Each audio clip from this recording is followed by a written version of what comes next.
आप सभी को मेरा नमस्कार, प्रणाम। श्री शंकर शिक्षायतन वैदिक शोध संस्थान द्वारा ब्रह्म विज्ञान शायरक विमर्श नामक इस राष्ट्रीय संगोष्ठी में उपस्थित सभी विद्वज्जनों को मैं हार्दिक नमन करता हूं और प्रणाम करता हूं। कार्यक्रम के शुभारंभ के लिए आदरणीय प्रवीण कोइराला जी हैं। आप श्री लाल बहादुर शास्त्री राष्ट्रीय संस्कृत विश्वविद्यालय के वेद विभाग में शोध छात्र हैं।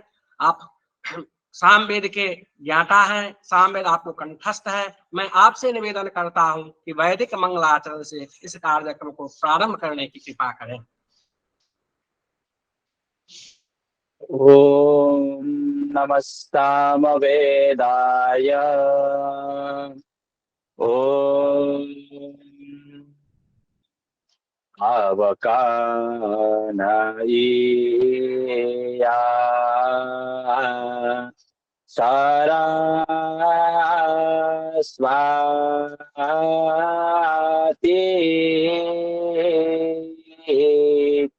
वाजे भिल्वा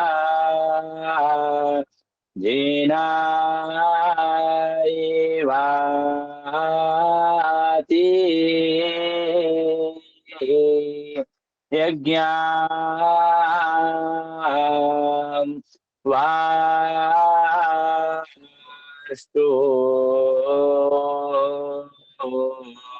औहवा धिया वासु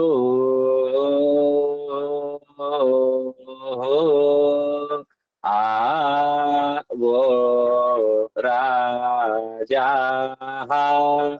न मध्वा रस्य रुद्रां होता राम सत्ययजां रोदशियो अग्निम्पो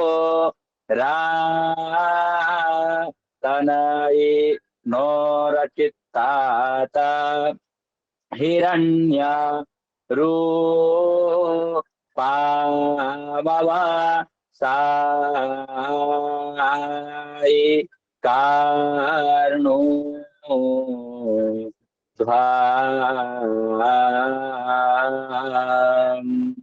ओम स्वस्ति। बहुत बहुत धन्यवाद, आभार सर, आपने मंगलाचरण किया। आज बड़ा ही सौभाग्य का विषय है कि आज इस ब्रह्म विज्ञान शायरक राष्ट्रीय संगोष्ठी में मुख्य वक्ता के रूप में विराजमान है परमादरणीय मिश्रा सर जी। आप भारतीय दार्शनिक अनुसंधान परिषद के सदस्य सचिव हैं, वेदांत के न्याय शास्त्र के आप उद्भट विद्वान हैं। आपने अनेक ग्रंथों का, संस्कृत ग्रंथों का अनुवाद किया है और भारतीय दर्शन में अनेक ग्रंथ आपके द्वारा विरचित हैं। आज सौभाग्य है कि आप जैसे महनीय आचार्यों के द्वारा हम लोग इस विषय को सुनेंगे। आपके श्री चरणों में मैं प्रणाम अर्पित करता हूं। आज के वक्ता के रूप में विद्यमान है परमादरणीय त्रिपाठी सर।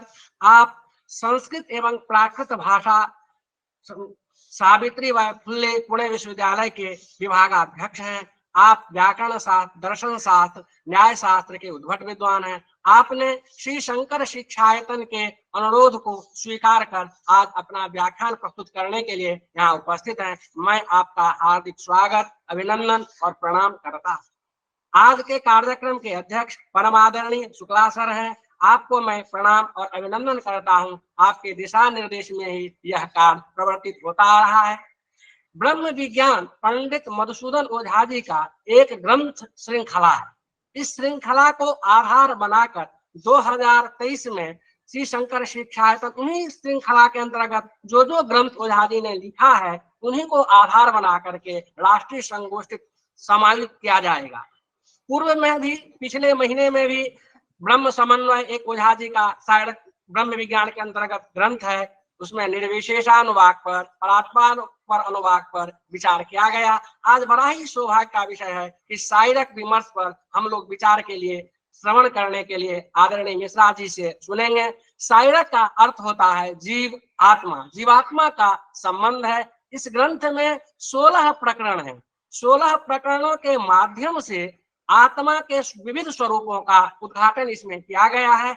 आज आप सभी उपस्थित विद्वान जो श्रोता के रूप में यहाँ उपस्थित हैं, आप लोगों को अभी मैं हार्दिक अभिनंदन, स्वागत और अभिनंदन करता हूँ, प्रणाम करता हूँ। अब मैं आदरणीय मिश्रा जी से निवेदन करता हूँ कि आप अपने मुख्य वक्तव्य से इस सभा को सुशोभित। विमल जी, पहले त्रिपाठी सर को व्याख्यान कराइए, फिर बाद में मिश्रा जी को बुलाया जाएगा, ठीक है ना?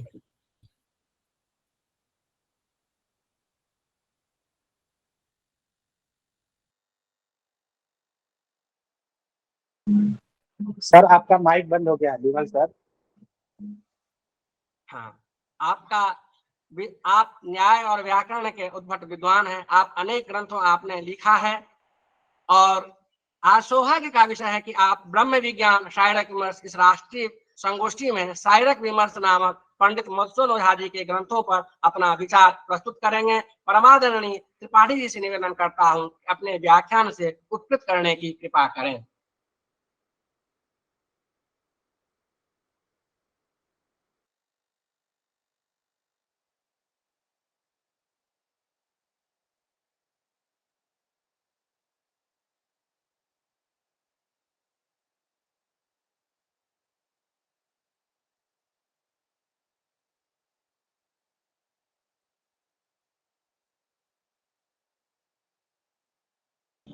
सर आपका माइक ऑन नहीं है। त्रिपाठी सर आपका माइक ऑन नहीं है।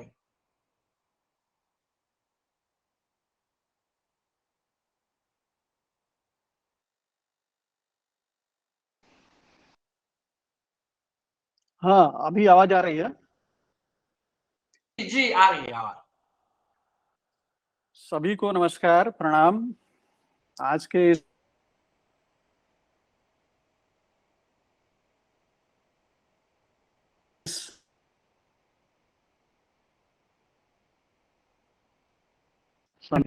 मुख्य वक्ता के रूप में विद्यमान आचार्य सच्चिदानंद मिश्र जी को अनेकों प्रणाम और हमारे जो संचालक महोदय हैं सभी को नमस्कार करते हुए मैं इस व्याख्यान में अपनी बात को रखता हूं। यह जो मधुसूदन ओझा जी का जो शारीरक विमर्श है, शारीरक विमर्श, यदि शारीरक शब्द की व्युत्पत्ति यदि समझी जाए तो शरीरम एव शरीरकम तस्य निवासी शारीरकः जीवात्मा, इस प्रकार की इसकी व्युत्पत्ति होती है। तो शरीर में रहने वाला जो आत्मा, जो जीवात्मा है हमारा, और यह जीवात्मा भी, इस जीवात्मा का परमात्मा के साथ किस प्रकार से यह परमात्मा से अभिन्न है, इसका जो विमर्श है उसी को हम कहते हैं शारीरक विमर्श या शारीरक मीमांसा वगैरह जो भी आते हैं। तो जीवात्मा का परमात्मा के साथ, क्योंकि जीवात्मा और परमात्मा ये दोनों अभिन्न है। जीवात्मा का लक्ष्य है परमात्मा होना, या तो जैसे इस ग्रंथ में अर्थशास्त्र ब्रह्म मीमांसा प्रारभ्यते, यहाँ से इसका प्रारंभ होता है और फिर बात यहाँ की जाती है आत्म ब्रह्म शास्त्र ब्रह्म भेदान मीमांसा ब्रह्मणोदय विध्यम, माने आत्मशास्त्र और ब्रह्मशास्त्र, आत्म ब्रह्म और शास्त्र ब्रह्म, ये दो प्रकार के ब्रह्म की बात यहाँ पर की जा रही है। उसमें जो आत्म ब्रह्म है वो प्रतिपाद्य है और शास्त्र ब्रह्म है वो प्रतिपादक है।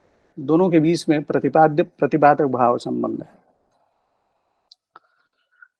तो जब तक प्रतिपादक को हम अच्छी तरह से ना समझें तब तक प्रतिपाद्य को समझना भी मुश्किल है। वो दुर्घट है। तो इसलिए यहाँ पर जो शास्त्र ब्रह्म है उसको लेकर के विशेष जिज्ञासा की गई है और उसके विशेष प्रपंच आदि बताए गए हैं कि शास्त्र ब्रह्म जो है कितने प्रकार का हो सकता है, और उसमें हमारी जो शास्त्र परंपरा है उसमें कौन कौन से ग्रंथ हैं जिससे इस जीवात्मा, इस आत्मा का बोध हमें होता है। तो आत्म ब्रह्म में जैसे आत्मा, जैसा कि हम सभी जानते हैं, जो वेदांत का मत है कि पारमार्थिक दृष्टि से जो आत्मा है, जो ब्रह्म है, वह अनुपहित चैतन्य हम उसे मान रहे हैं, चैतन्य मात्र है, चिन्ह मात्र है। और फिर जब संसार दशा में जब हम आते हैं, जब उसका जब विवर्त होता है, तो इस प्रपंच को हम चैतन्य में अध्यस्त मानते हैं। प्रपंच का चैतन्य में अध्यास जो है, यही वेदांत का ये जो विषय है कि मुख्य रूप से जो अद्वितीय जो तत्व है, एकमेव अद्वितीयम जो ब्रह्म है, वह सजातीय विजातीय स्वगत भेद से रहित है, और उस आत्म तत्व का साक्षात्कार ही हमारा परम प्रयोजन है, परम पुरुषार्थ है, वही मोक्ष है। जो हमारे भारतीय दर्शन की जो परंपरा है, भारतीय दर्शन के जितने भी हमारे ग्रंथ हैं, जितने भी दर्शन संप्रदाय हैं, उसमें मोक्ष की बात होती है। इसीलिए हम भारतीय दर्शन को अध्यात्म शास्त्र भी बोलते हैं, क्योंकि हमारा मुख्य प्रयोजन क्या है? मुख्य प्रयोजन जो है आत्म तत्व का ज्ञान होना, आत्म तत्व से साक्षात्कार होना, ये हमारे जीवन का मुख्य प्रयोजन है।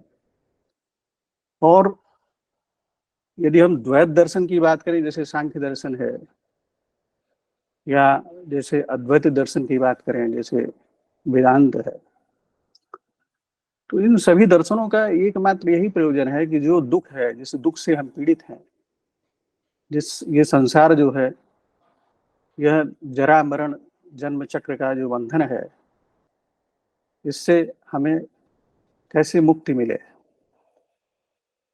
हमारा अभ्युदय कैसे हो, हम निश्रेयस की प्राप्ति कैसे करें, ये सब हमारे लक्ष्य हैं। तो उसी को ध्यान में रख करके इन शास्त्रों की प्रवृत्ति हुई है। उसी में ये बात जो कही जा रही है यहाँ पर कि आत्म ब्रह्म और शास्त्र ब्रह्म, तो आत्म ब्रह्म का परिचय तब तक नहीं हो सकता है जब तक शास्त्र ब्रह्म का परिचय ना हो। और ये शास्त्र, जैसे एक बड़ी अच्छी कारिका जो है वाक्यपदीय में है कि विधातु तस्य लोकानाम अंगोपांग निबंधनाः दर्शन भेदा प्रतायन्ते शास्त्र भेदा प्रतायन्ते इमे दर्शन हेतवा। इस प्रकार से एक कारिका है बड़ी अच्छी, एते दर्शन हेतवा। तो हमारी जो शास्त्र परंपरा है वो वेद से प्रारंभ हो रही है, और वेद ब्रह्म का अनुकार है, अनुकृति है।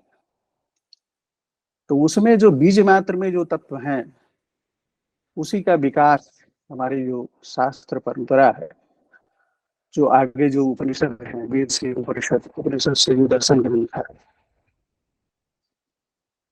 फिर उस प्रकार जो मीमांसा शास्त्र है, के जो दर्शन है, उनमें जो बातें कही गई हैं, वो सारी बातें जो है बीज रूप में हम मानते हैं कि वेद में उनका प्राणभूत तत्व वेद है। बीज रूप में जो है वो सभी तत्व वहां से वहां विद्यमान है। तो और यह जो आत्मा है, जो आत्म तत्व है, यह वस्तुतः एक है, अद्वितीय है, स्वप्रकाश है, व्यापक है, अनुपहित चैतन्य है, जिसको हम कहते हैं शुद्ध चैतन्य है। लेकिन अब जैसे कहते हैं कि सत्य के दो स्वरूप होते हैं, जैसे वेदांत दर्शन में हम व्यवहारिक सत्ता भी मानते हैं और पारमार्थिक सत्ता भी मानते हैं। तो पारमार्थिक सत्ता की जब बात करते हैं तो उस सत्ता में जो है अरूपहित चैतन्य है, शुद्ध चैतन्य है, वह एक है, अद्वितीय है, स्वप्रकाश है। लेकिन फिर जब व्यावहारिक सत्ता की बात आती है तो फिर वहां से हमारी प्रक्रिया जो है वह जो एक है वो अनेक में विभक्त हो जाता है, उस एक का अनेक में विवर्त हो जाता है।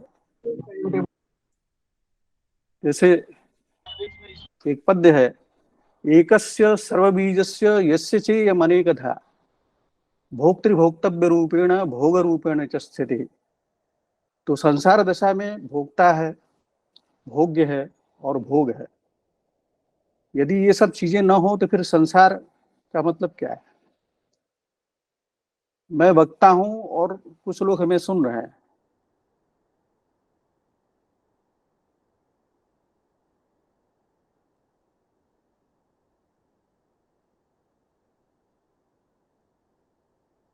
सत्य है वेदांत मत में, लेकिन इसकी सत्ता अगर साक्षात्कार ना हो तब तक इस सत्ता को भी हम सत्य मानते हैं। तो उसी दृष्टि से वो जो आत्म चैतन्य है, जो अद्वितीय है, उसका विभाग जो है अनेकथा विभाग हो जाता है। इसलिए वेदांत में जैसे ईश्वर तत्व को हम मानते हैं तो वो मायोपहित चैतन्य के रूप में मानते हैं। जीव को जैसे मानते हैं तो अंतःकरणावच्छिन्न चैतन्य मानते हैं। जीव साक्षी के रूप में उसे अंतःकरणोपहित चैतन्य मानते हैं। इस प्रकार जैसे प्रमात्रवच्छिन्न चैतन्य, प्रमाणावच्छिन्न चैतन्य, प्रमेयावच्छिन्न चैतन्य, इस प्रकार जो है एक ही तत्व का जो है अलग अलग विभाग हो जाता है, वह अलग अलग रूपों में जो है बट जाता है। तो उसी प्रकार से यहाँ पर जो है, यहाँ पर तीन प्रकार के आत्मा की बात की गई है। एक तो केवल आत्मा है जो व्यापक है, अद्वितीय है, स्वप्रकाश है। और दूसरा जो है फिर ईश्वर आत्मा की बात की गई है, ईश्वर तत्व। जब संसार दशा होती है तो एक सर्वज्ञ जो ब्रह्म है, जो परमात्मा है, वो माया से उपहित होकर सृष्टि का विधान करता है और वह सर्वज्ञ है।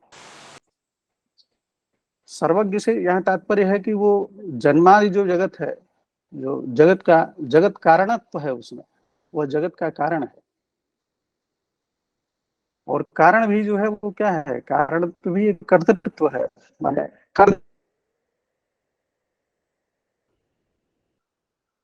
और कर्ता की परिभाषा जो वेदांत दर्शन वगैरह में जो की गई है, कर्तृत्व किसे कहते हैं, तो वहां कहा गया है कि तत्त उपादान गोचर अपरोक्ष ज्ञान चिकित्सा कृतिमत्व कर्तृत्व। तो जिसमें इस प्रकार का, जिसमें तत्त उपादान गोचर अपरोक्ष ज्ञान हो, तत्त उपादान गोचर अपरोक्ष ज्ञानवान जो है वह ईश्वर है। उसी प्रकार केवल ज्ञान से नहीं होगा, क्योंकि एक परंपरा है हमारे यहाँ की, जो कार्य होता है तो उस कार्य के पीछे, उस कार्य के होने से पहले हम मानते हैं कि सभी कार्य जो है वो ज्ञान मूलक ही होते हैं, उनका मूल ज्ञान है। एक बड़ी अच्छी कारिका है इस संदर्भ में कि ज्ञानजन्या भवेद इच्छा, इच्छा जन्या भवेद कृति। तो ज्ञान से इच्छा उत्पन्न होती है, इच्छा से फिर कृति उत्पन्न होती है। तो केवल ज्ञान से ही नहीं होगा कि तत्त उपादान गोचर अपरोक्ष ज्ञानवान जो है उससे सृष्टि हो जाएगी। तो वहां पर चिकित्सा भी आती है कि तत्त उपादान गोचर चिकित्सा अवस्थम भी वहां पर होना चाहिए। और तो इस प्रकार से ईश्वर तत्व की जो है बात होती है, तो एक ईश्वरात्मा की बात है। और फिर उस ईश्वर से प्रच्युत, माने पाप कर्मों के योग से या जिसका है वह अपने धर्म से प्रचित हो करके जो ईश्वर तत्व है या जो आत्म तत्व है, वह जब अपने को नहीं समझता है उस रूप में, तो फिर वो जो है अल्पज्ञत्वादि विशिष्ट चैतन्य हो जाता है, अल्पज्ञत्व उसमें आ जाता है, तो उसी को हम बोलते हैं कि जीवात्मा है। तो इस प्रकार से इस तीन आत्माओं का जो है यहाँ पर इस शारीरिक विवर्ष में यहाँ पर उल्लेख करते हैं कि ये तीन आत्मा है। और फिर इसके बाद जो है वो शास्त्र ब्रह्म की जब बात करते हैं, तो शास्त्र ब्रह्म में जो है वो तीन प्रकार के जो है शास्त्र ब्रह्म की बात करते हैं। वो श्रुति है, स्मृति है और विज्ञान है। इस प्रकार जो है तीन प्रकार के जो है ये ब्रह्म शास्त्र है। और फिर आगे चल करके उसका जो है पंचधा विभाजन कर देते हैं कि श्रुति को दो भाग में बांट देते हैं, वेद है, उपनिषद है, और स्मृति में दर्शन को रखते हैं, और विज्ञान से इनका तात्पर्य है जो ब्रह्मसूत्र है, जो मीमांसा शास्त्र है, और गीता, भगवद गीता जो गीता दर्शन है। तो इस प्रकार से उस तीन जो शास्त्र है, जो शास्त्र ब्रह्म जिसकी बात करते हैं, जो प्रतिपादक है, और जिसके विषय में ये कहते हैं कि जब तक इनका ज्ञान नहीं होगा तब तक जो है प्रतिपाद्य का ज्ञान नहीं होगा, क्योंकि प्रतिपादक ही तो प्रतिपाद्य का ज्ञान करा सकता है। शास्त्र योनित्वात् जो बादरायण सूत्र है, उसकी दो व्युत्पत्ति की जा सकती है। एक तो शास्त्र से योनि है, एक तो उसका विग्रह है, दूसरा शास्त्रम योनि ही अस्य, और योनि का अर्थ है वहां प्रमाण। शास्त्र है प्रमाण जैसे का, जैसे ब्रह्म का।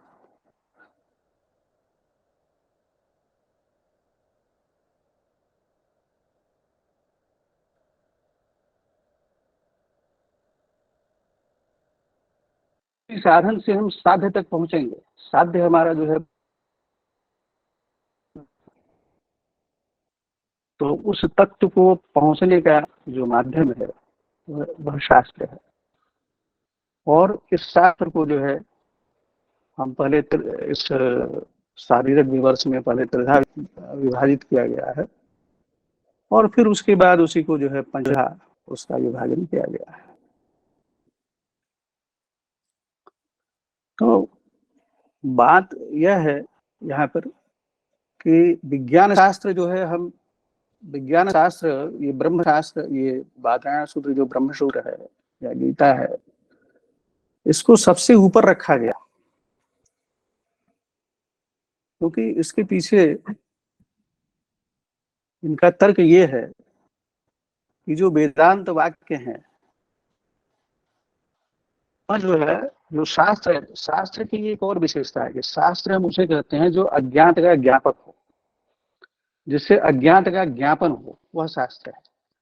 जैसे मीमांसा शास्त्र में जैसे ज्योतिष्ठो में स्वर कामो यदि, तो इस प्रकार के जो वेदांत वाक्य हैं, तो इससे एक प्रकार के यह तो ज्ञान होता है कि स्वर्ग नाम का एक पदार्थ है।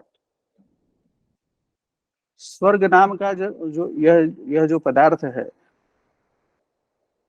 इसका किसी प्रमाण से नहीं होता है, तो प्रत्यक्ष से होता है, न तो अनुमान से होता है, अन्य किसी प्रमाण से नहीं होता। ये आगम प्रमाण, जो शब्द प्रमाण है, जो वेदांत वाक्य हैं, उन्हीं से उसका ज्ञान होता है।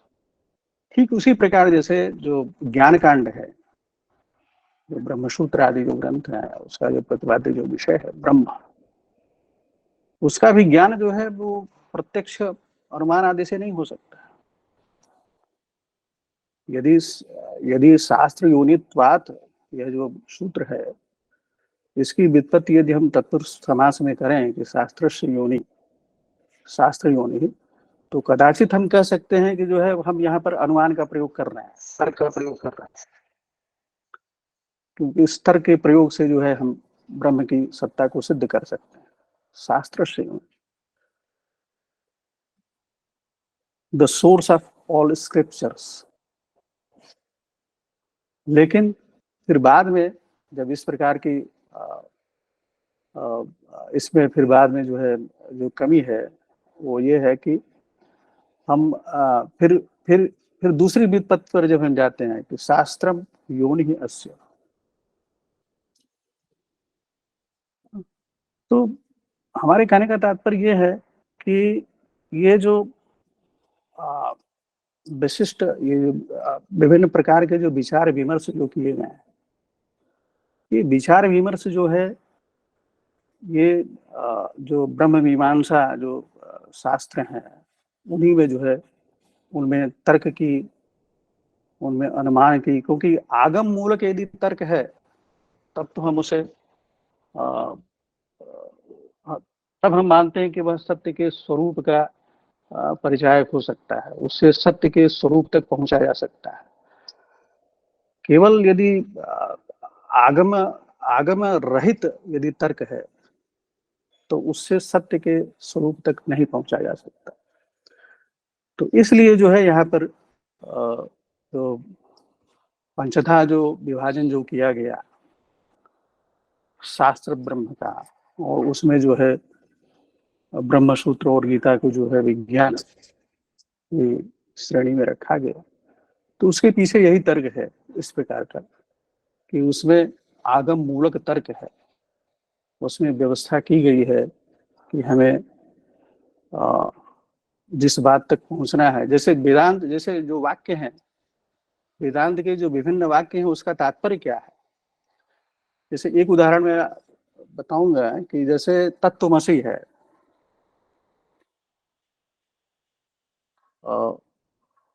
यहाँ पर वेदांत का जो तात्पर्य है वह क्या है। वेदांत का तात्पर्य शक्यार्थ के ऐक्य में वेदांत का तात्पर्य नहीं है। शक्यार्थ वहां क्या है,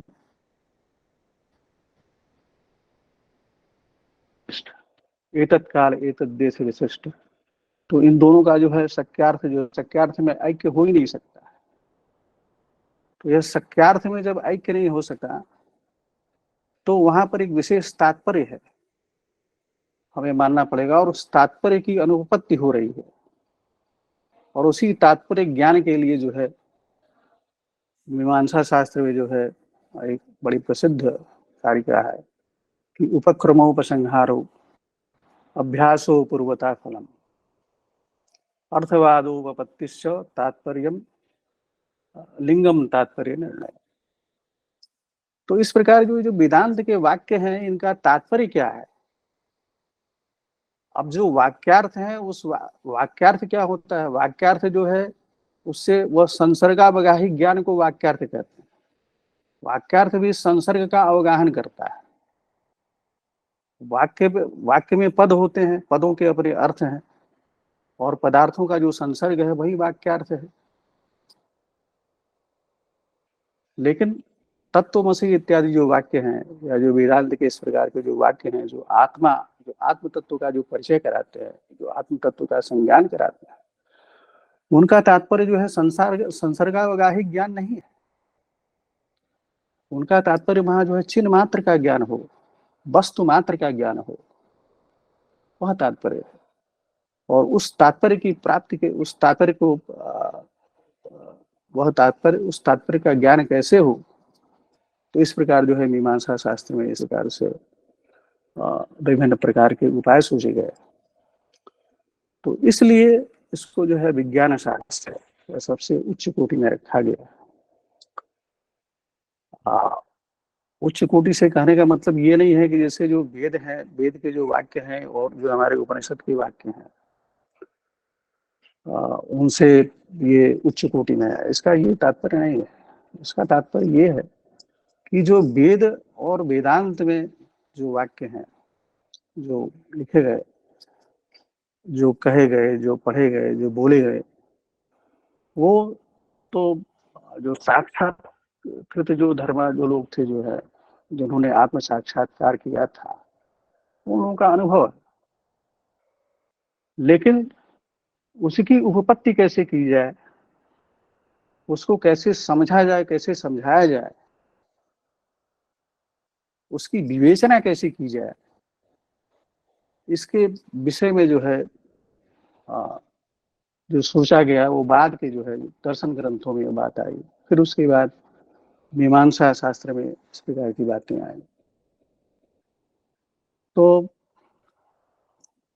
कुल मिलाकर के बात इतनी सी है कि हमारा लक्ष्य है आत्म साक्षात्कार, और इस शारीरिक विमर्श में जो जो शास्त्र ब्रह्म की जो बात की गई है, क्योंकि यहाँ विशेष जोर यहाँ पर यही दिया गया है कि आत्म ब्रह्म को जानने से पहले शास्त्र ब्रह्म को जानना अपेक्षित। शास्त्र ब्रह्म का जब तक ज्ञान नहीं होगा तब तक जो है आत्म ब्रह्म का ज्ञान नहीं हो सकता। तो यहाँ तात्पर्य यही है कि जब तक जो है साधन जो है हमारे पास, जिस साधन से हम साध्य तक पहुंचेंगे, तो उस साधन का यदि हमें अच्छी तरह ज्ञान नहीं है तब तक हमें साध्य का ज्ञान नहीं हो सकता। इसी वक्तव्य के साथ मैं यहाँ विराम लेता हूँ और आप सभी को प्रणाम करता हूँ। बहुत बहुत धन्यवाद सर, आपको मैं आभार प्रकट करता हूँ। आपने संक्षिप्त रूप में शारीरिक विमर्श का जो विषय था उसको आपने उपस्थित किया, शास्त्र ब्रह्म के रूप में, आत्म ब्रह्म के रूप में, प्रतिपादक प्रतिपाद्य के रूप में, श्रुति स्मृति विज्ञान और अनेक जो वेदांत के जो सिद्धांत हैं, आप उसका उद्घाटन किया है। आपके व्याख्यान से हम लोग उपकृत हैं, आपके प्रति सादर आभार प्रकट करता हूँ। अब मैं मुख्य अतिथि के रूप में, मुख्य वक्ता के रूप में विराजमान हैं आदरणीय मिश्रा सर। आप भारतीय दर्शन अनुसंधान परिषद के सदस्य सचिव हैं, वेदांत और न्याय के मर्मज्ञ विद्वान हैं। मैं आपसे अनुरोध करता हूं कि अपने उद्बोधन से हमें उपकृत करने की कृपा करें। समादरणीय अध्यक्ष प्रोफेसर संतोष कुमार शुक्ल जी,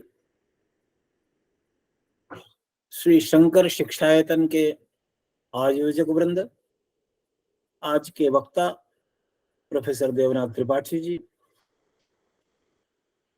डॉक्टर मणिशंकर द्विवेदी जी और इस पटल पर उपस्थित अनेक विद्वज्जन, अनेक शोधार्थीगण, मधुसूदन ओझा का जो व्यक्तित्व और जो कृतित्व है वो बहुत सारे लोगों को नहीं ज्ञात नहीं है। और मैं कहूंगा कि शंकर शिक्षायतन, प्रोफेसर संतोष कुमार शुक्ल जी, मणिशंकर द्विवेदी जी, आप सब लोग एक बहुत महत्वपूर्ण कार्य कर रहे हैं कि मधुसूदन ओझा जी का जो कार्य है उस कार्य से पर व्याख्यान करवा के उस पर चर्चा करा के बहुत सारे लोगों को उससे परिचित कर रहे हैं। मैं एक ऐसा प्रकरण, जो ये शारीरिक विमर्श जो ग्रंथ है, उस ग्रंथ का एक नौवां प्रकरण है, नवम प्रकरण, उस नवम प्रकरण के बारे में मैं थोड़ी सी चर्चा आज करूंगा आपके समक्ष। उसका कारण यह है कि यह मुझे लगता है कि दर्शन के सभी विद्यार्थियों को इससे परिचित होना चाहिए। दर्शन का कोई भी विद्यार्थी जब दर्शन पढ़ने के लिए पहुंचता है तो सबसे पहले उसको दर्शनों के वर्गीकरण के बारे में बताया जाता है। कितने दर्शन हैं, 6 दर्शन हैं, 12 दर्शन हैं या कितने दर्शन, इस प्रकार से अलग अलग प्रकार की अवधारणाएं, अलग अलग प्रकार के मत हमारे सामने उपस्थित होते हैं। परंतु उस प्रकार के विभागों को क्या सार्वजनीन रूप से स्वीकृति प्राप्त है? दूसरी बात, यह जो विभाग है उस विभाग का क्या आधार है, किस प्रकार से इस विभाग को देखना चाहिए, इसके बारे में आचार्य मधुसूदन ओझा के द्वारा एक बहुत महत्वपूर्ण विचार किया गया है, बहुत महत्वपूर्ण मार्गदर्शन किया गया है। इसलिए मुझे लगता है इस पर चर्चा होनी चाहिए, विचार किया जाना चाहिए। दर्शनों के वर्गीकरण के बारे में हम परिचित होते हैं, दर्शन के विद्यार्थी।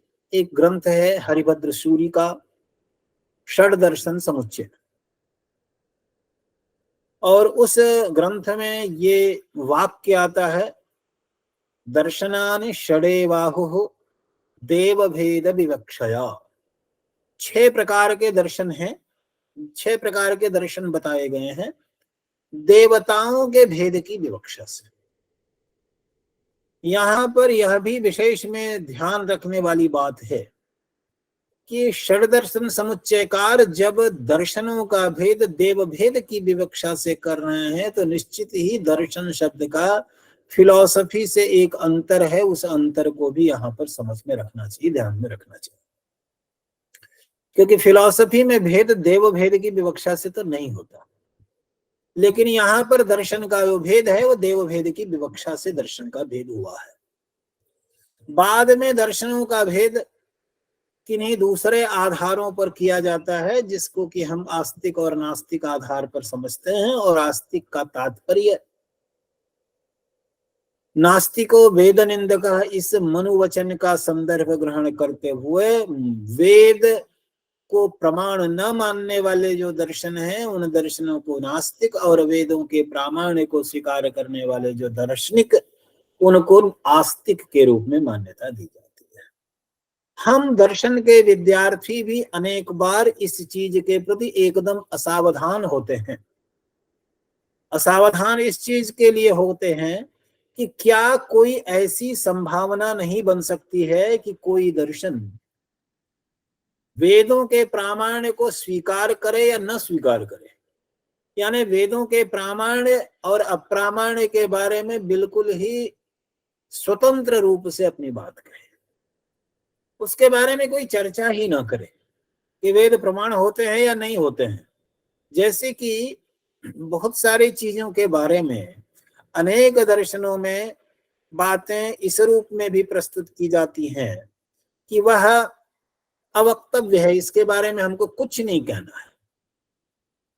मतलब दर्शनों के प्रामाण्य, दर्शनों का वर्गीकरण अगर हम वेद के प्रामाण्य को स्वीकार करने और न करने के आधार पर करें तो ऐसी स्थिति में हमारे सामने जो विकल्प होंगे क्या वही विकल्प स्वीकार्य हो सकते हैं?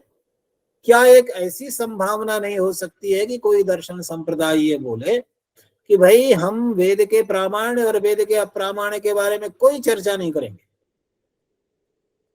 बाकी चीजों को लेकर के दर्शन की बात की जाए, वेद के प्रामाण्य का स्वीकार करना या न स्वीकार करना कोई उतना मायने नहीं रखता। इस तरह की भी स्थितियां हो सकती। इस वजह से मधुसूदन ओझा ने जो दर्शन शास्त्रों का वर्गीकरण किया है वो बड़ा महत्वपूर्ण है। उन्होंने कई प्रकार से दर्शनों का वर्गीकरण किया। एक तो पहला वर्गीकरण हम सब जानते हैं कि दर्शन 6 प्रकार के हुआ करते हैं, लेकिन उन्होंने पहला ये वर्गीकरण करते हुए फिर उसके बाद बताया कि दर्शन 3 तरीकों से 6 प्रकार के हो सकते हैं। पहला एक तरीका है जिसके आधार पर दर्शन 6 प्रकार के ही होते हैं पूरे के पूरे। उसके बाद दूसरा आधार उन्होंने बताया कि दर्शन 3 अलग अलग तरीकों से भी 6 प्रकार के होते हैं। तो पहला जो दर्शनों का उन्होंने 6 प्रकार का भेद किया है वो तो एक तरह से आप समझ सकते हैं कि लगभग हम सबको परिचित है। पहला चारवाकीय दर्शन है, लौकायतिक दर्शन जिसको हम कहते हैं। दूसरा वैनाशिक दर्शन है, सौगतों का, बौद्धों का। वैनाशिक का तात्पर्य है कि जो विनाश को स्वीकार करते हैं, क्षणभंग को स्वीकार करते हैं।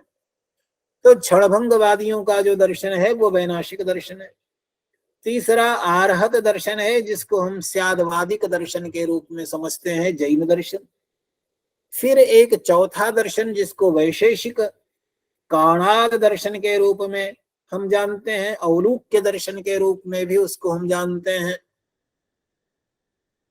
मुक्तय शिलात्व ये जो श्रीहर्ष ने वैशेषिकों का बड़ा मजाक उड़ाया कि ये तम की जो परीक्षा करते हैं, तम का जो विवेचन करते हैं, वो उल्लू ही तम की परीक्षा कर सकता है, तम का विवेचन कर सकता है, बाकी कोई उस तरह से नहीं कर सकता। तो जो वैशेषिक हैं ये उल्लू ही हैं सचमुच में। तो ये जो औलूक के नाम से भी वैशेषिक को जाना जाता है। उसके बाद कापिल दर्शन है जिसको कि प्राधानिक, इन सभी दर्शनों के एक अलग अलग नाम दिए हुए। चारवाकीय दर्शन का नाम दिया लौकायतिक, सौगत दर्शन को बताया वैनाशिक, आरहत को बताया स्यादवादिक, औलूक्य दर्शन को बताया वैशेषिक, कापिल दर्शन के लिए इन्होंने शब्द का प्रयोग किया प्राधानिक, और वैयासिक जो दर्शन है उसके लिए उन्होंने बताया शारीरक। क्या है भाई इसका आधार क्या है? यह जो 6 प्रकार का आधार है, उस आधार का मूल क्या है, आधार का कारण के वर्गीकरण का कारण क्या है, उसके बारे में वो बोलते हैं कि जगन मूल तंत्राणी, जगत का मूल क्या है, इस चीज को ध्यान में रखते हुए जो बात कही गई है उसको जो है इस प्रकार से 6 प्रकार का वर्गीकरण किया जा सकता है। यानी कि लौकायतिक जगन मूल को लोक के द्वारा जो पता चलता वही मानेगा, सौगत जो है जगत के मूल को विनाशशील मानेगा, कोई नित्य नहीं है जिससे कार्य उत्पन्न हो, जगत उत्पन्न हो, जो कुछ भी उत्पन्न हो रहा है वो किसी विनाशशील से उत्पन्न हो रहा है। औलूक्य जो काणाद है वो विशेष को मूल के रूप में स्वीकार करते हैं, विशेष की स्वीकृति है। परमाणुओं से जगत की उत्पत्ति होती है और परमाणुओं का भेदक विशेष है, इसलिए वैशेषिक शब्द से उसका विधान किया गया। कापिल जो है वो प्राधानिक है, प्रधान को कारण के रूप में स्वीकार करते हैं, और वैयासिक जो है वो शारीरक को ही जगत के कारण के रूप में मान्यता प्रदान करते हैं। ये हम सभी जानते हैं, अभी हमसे पहले के वक्ता ने भी शारीरक शब्द का विवेचन किया है। शरीरमेव शरीरकम, शरीर के भवः शारीरकः, आत्मैव शारीरकः, तो आत्मा को ही जगत का कारण जो स्वीकार करते हैं वो शारीरक है। तो ये एक जगन मूल तंत्र को लेकर के एक दर्शनों का वर्गीकरण हो गया 6 प्रकार से। लेकिन इसके आगे की जो बात है वो बड़ी महत्वपूर्ण है। वो कहते हैं कि इसके अलावा भी 3 प्रकार से दर्शनों का भेद 6 प्रकार का हो सकता है, यानी दर्शन 18 प्रकार के हो सकते हैं। कौन से 3 प्रकार हो सकते हैं? एक तो यह है जो कर्म तंत्र दर्शन, कर्म तंत्राणि षड दर्शनानि, और उन कर्म तंत्रक दर्शनों में लौकायतिक, वैभाषिक, सौत्रांतिक, ये आप देखिए कि इसमें बड़ा महत्वपूर्ण बात आई, बड़ी महत्वपूर्ण तरीके से इसका वर्गीकरण किया कि यहाँ पर जो बौद्ध हैं उन बौद्धों के अलग अलग विभाग अलग अलग तरह से रख दिए गए। यानी कि बौद्धों को हम एक जगह यहाँ नहीं रख रहे हैं, बल्कि बौद्धों के अलग अलग दर्शनों को अलग अलग प्रकार से रख रहे हैं। कर्मतंत्र जब हम दर्शन की बात कर रहे हैं, लौकायतिक एक हो गया, दूसरा वैभाषिक हो गया, तीसरा सौत्रांतिक हो गया, चौथा क्षणिक वैज्ञानिक, क्षणिक विज्ञानवादी दर्शन हो गया, फिर उसके बाद में 5वां माध्यमिक दर्शन हो गया, और 6ठा यहाँ पर स्यादवादिक दर्शन हो गया जो कर्मतंत्र है। यानी कि आप इनको कर्म के बारे में भी इसी प्रकार से व्याख्या कर सकते हैं। माने ये जो कहना चाहिए कि ये कर्मवादी दर्शन है, ये ज्ञान पर बल नहीं देते बल्कि कर्म पर बल देते हैं। लौकायतिक ज्ञान के बारे में नहीं कहता कि ज्ञान से कुछ मिलने वाला नहीं बोलेगा, बल्कि जो कुछ भी प्राप्त होना है, जो कुछ हम ग्रहण कर सकते हैं वो हमको कर्म से प्राप्त होगा। यही सबका है भाई, बौद्धों का भी। वहां पर जब आप देखिए कि माध्यमिकों में ये तो सीधा सीधा कहना है कि तत्व कुछ है ही नहीं, तो तत्व कुछ नहीं है तो तत्व को जानना क्या होगा, तत्व का ज्ञान क्या होगा? वो तो उनके यहाँ तो जितनी भी दृष्टियां हैं सब मिथ्या दृष्टियां हैं। तो तत्व का ज्ञान नहीं उपयोगी है हमारे लिए बंधन के को समाप्त करने के लिए, बल्कि हमारे लिए उपयोगी है कर्म। माने हमको वो एक कर्म की प्रक्रिया है जिसको कि हम वहां पर जानते हैं कि अष्टांगिक मार्ग बौद्धों में कहा जाता है। उस अष्टांगिक मार्ग के द्वारा हम कर्म के बंधन से छुटकारा पा सकते हैं। तो मैंने कर्म का बंधन है वो कर्म से ही छूटेगा। पहला जो कर्म का बंधन वो भी झूठा है, अभी जो कर्म है वो भी झूठा है, लेकिन कर्म का बंधन है तो कर्म से ही छूटेगा। तो कर्म तंत्रीय दर्शन है। इस प्रकार से 6 दर्शनों की बात की गई, लौकायतिक, वैभाषिक, सौत्रांतिक, क्षणिक वैज्ञानिक, माध्यमिक और स्यादवादिक। उसके बाद बताया कि 6 दर्शन ऐसे हैं जो ज्ञान तंत्र है। ज्ञान तंत्र का तात्पर्य हुआ कि जहां पर ज्ञान के माध्यम से परम पुरुषार्थ की प्राप्ति हो सकती है। न्याय है, वैशेषिक है, सांख्य है, योग है, पूर्व मीमांसा है, उत्तर मीमांसा है। हालांकि यहाँ पर थोड़ा विचारणीय बात यह हो सकती है कि यहाँ पर जो ज्ञान तंत्र इन्होंने रखा है सबको, तो न्याय को, क्योंकि आचार्य ने कहा है, इसका मतलब हम उस पर परीक्षा नहीं कर सकते, ऐसा तो नहीं है। तो विचार किया जा सकता है, क्योंकि जिस प्रकार से न्याय के बारे में वो बात कर रहे हैं कि ज्ञान तंत्र है, तो ज्ञान की उपयोगिता न्याय में स्वीकार्य है। वैशेषिक में भी ज्ञान की उपयोगिता स्वीकार्य है, इससे संदेह नहीं। क्योंकि नैयायिक भी कहते हैं कि तत्व ज्ञानान्यश्रेयसाधिगमः, वैशेषिक भी कल कहते हैं कि भाई साधर्म वैधर्म ज्ञानान्यश्रेयसाधिगमः। उसके बाद सांख्य में तो कैवल्य ज्ञान, वो जो व्यक्ता व्यक्तज्ञ विज्ञानात् व्यक्त अव्यक्त और ज्ञा के विज्ञान से हमको जो है छुटकारा मिलता है, वहां पर भी बताते हैं। पूर्व मीमांसा के बारे में क्या होगा, ये एक विचारणीय बात है। दूसरे नैयायिक और वैशेषिकों ने ज्ञान तंत्र होते हुए भी कर्म को छोड़ा नहीं। यहां तक कि आचार्य गंगेशोपाध्याय एक जगह पर कहते हैं कि यथा नैकेन पत्रेण, जैसे वो एक पक्षी जो है एक पंख से उड़ नहीं पाता है, उसी प्रकार से बिना कर्म के ज्ञान से मुक्ति नहीं हो पाती है। तो ज्ञान कर्म का समुच्चय नैयायिकों के यहाँ, वैशेषिकों के यहाँ स्वीकार्य होता है। तो जिस अर्थ में उत्तर मीमांसा ज्ञान तंत्र है, भले ही वहां पर ज्ञान का इन सभी में उपयोग होता हो, लेकिन उत्तर मीमांसा जिस प्रकार से ज्ञान तंत्र है, उसी प्रकार से न्याय और वैशेषिक तो ज्ञान तंत्र नहीं, भले ही। लेकिन एक चीज और ध्यान देने वाली बात है कि जब हम भारतीय दर्शनों का आस्तिक और नास्तिक के रूप में वर्गीकरण करते हैं, वेद के प्रामाण्य को स्वीकार करने वाला आस्तिक है, तो क्या एक ही अर्थ में नैयायिक और वैशेषिक और वेदांती वेद के प्रामाण्य को स्वीकार करते हैं? आपको बोलना पड़ेगा कि नहीं, क्योंकि नैयायिकों के यहाँ युक्ति का प्रामाण्य, अनुमान का प्रामाण्य प्राथमिक है, और अनुमान का प्रामाण्य होने के बाद फिर शब्द का प्रामाण्य है। शब्द वही प्रमाण है जो प्रत्यक्ष और अनुमान का अविरोधी है। बाकी वेदांतियों के यहाँ उस प्रकार की स्थिति तो नहीं है। वो तो प्रमाण की सीमा ही बता देते हैं। जैसे कि आप पढ़िए अगर न्याय सिद्धांत मुक्तावली, तो वहां पर ईश्वर की सत्ता को सिद्ध करने के लिए अनुमान का प्रयोग किया गया, और बाद में बताया गया कि तत्र आगमा अपि अनुसंधातव्याः, विश्वस्य कर्ता भुवनस्य गोप्ता, या विश्वतश्चक्षुरुत विश्वतो मुखो, विश्वतश्चक्षुरुत विश्वतस्पात्, संबाहुभ्याम धमति संपदत्वैर्द्यावा भूमि जनयन् देवैकः। इस प्रकार से जब आप कहते हैं, माने ये सब आगमा अपि प्रमाणत्वेन अनुसंधातव्याः, यानी कि प्रथमतया अनुमान का और प्रत्यक्ष का प्रमाण अनायास में, तो इसका नाम आन्वीक्षिकी नहीं है। उसके बाद इनको जो वैदिक कह सकते हैं। तो एक ही अर्थ में न्याय और वेदांत का वैदिकत्व तो नहीं है, वैसे यहाँ पर भी आप मान सकते।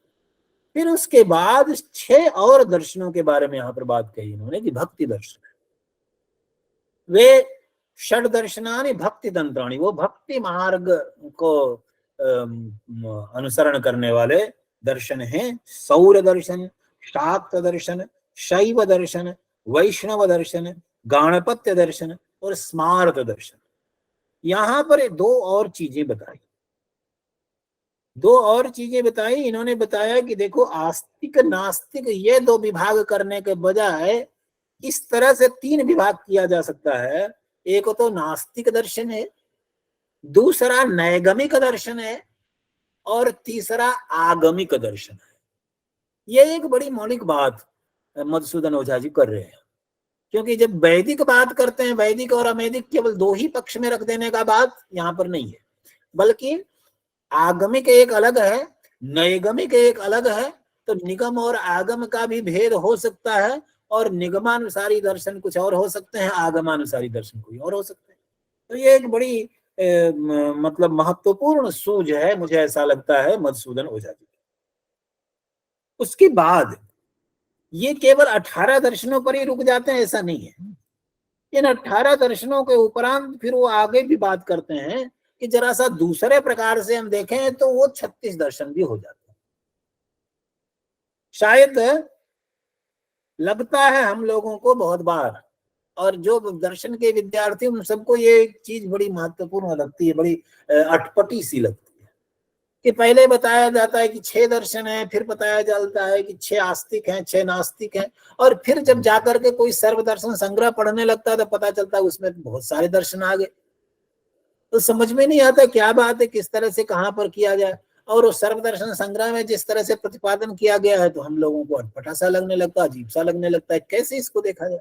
जरा सा इनकी जो दृष्टि है उस दृष्टि का अनुपालन किया जाए तो उसके हिसाब से अगर हम देखने का प्रयास करें तो हमारे सामने कुछ नई दृष्टियां खुल सकती। इस पर हमको लगता है कि जो विद्यार्थी हैं, जो शोधार्थी हैं, उनको भी इस पर विचार करना चाहिए।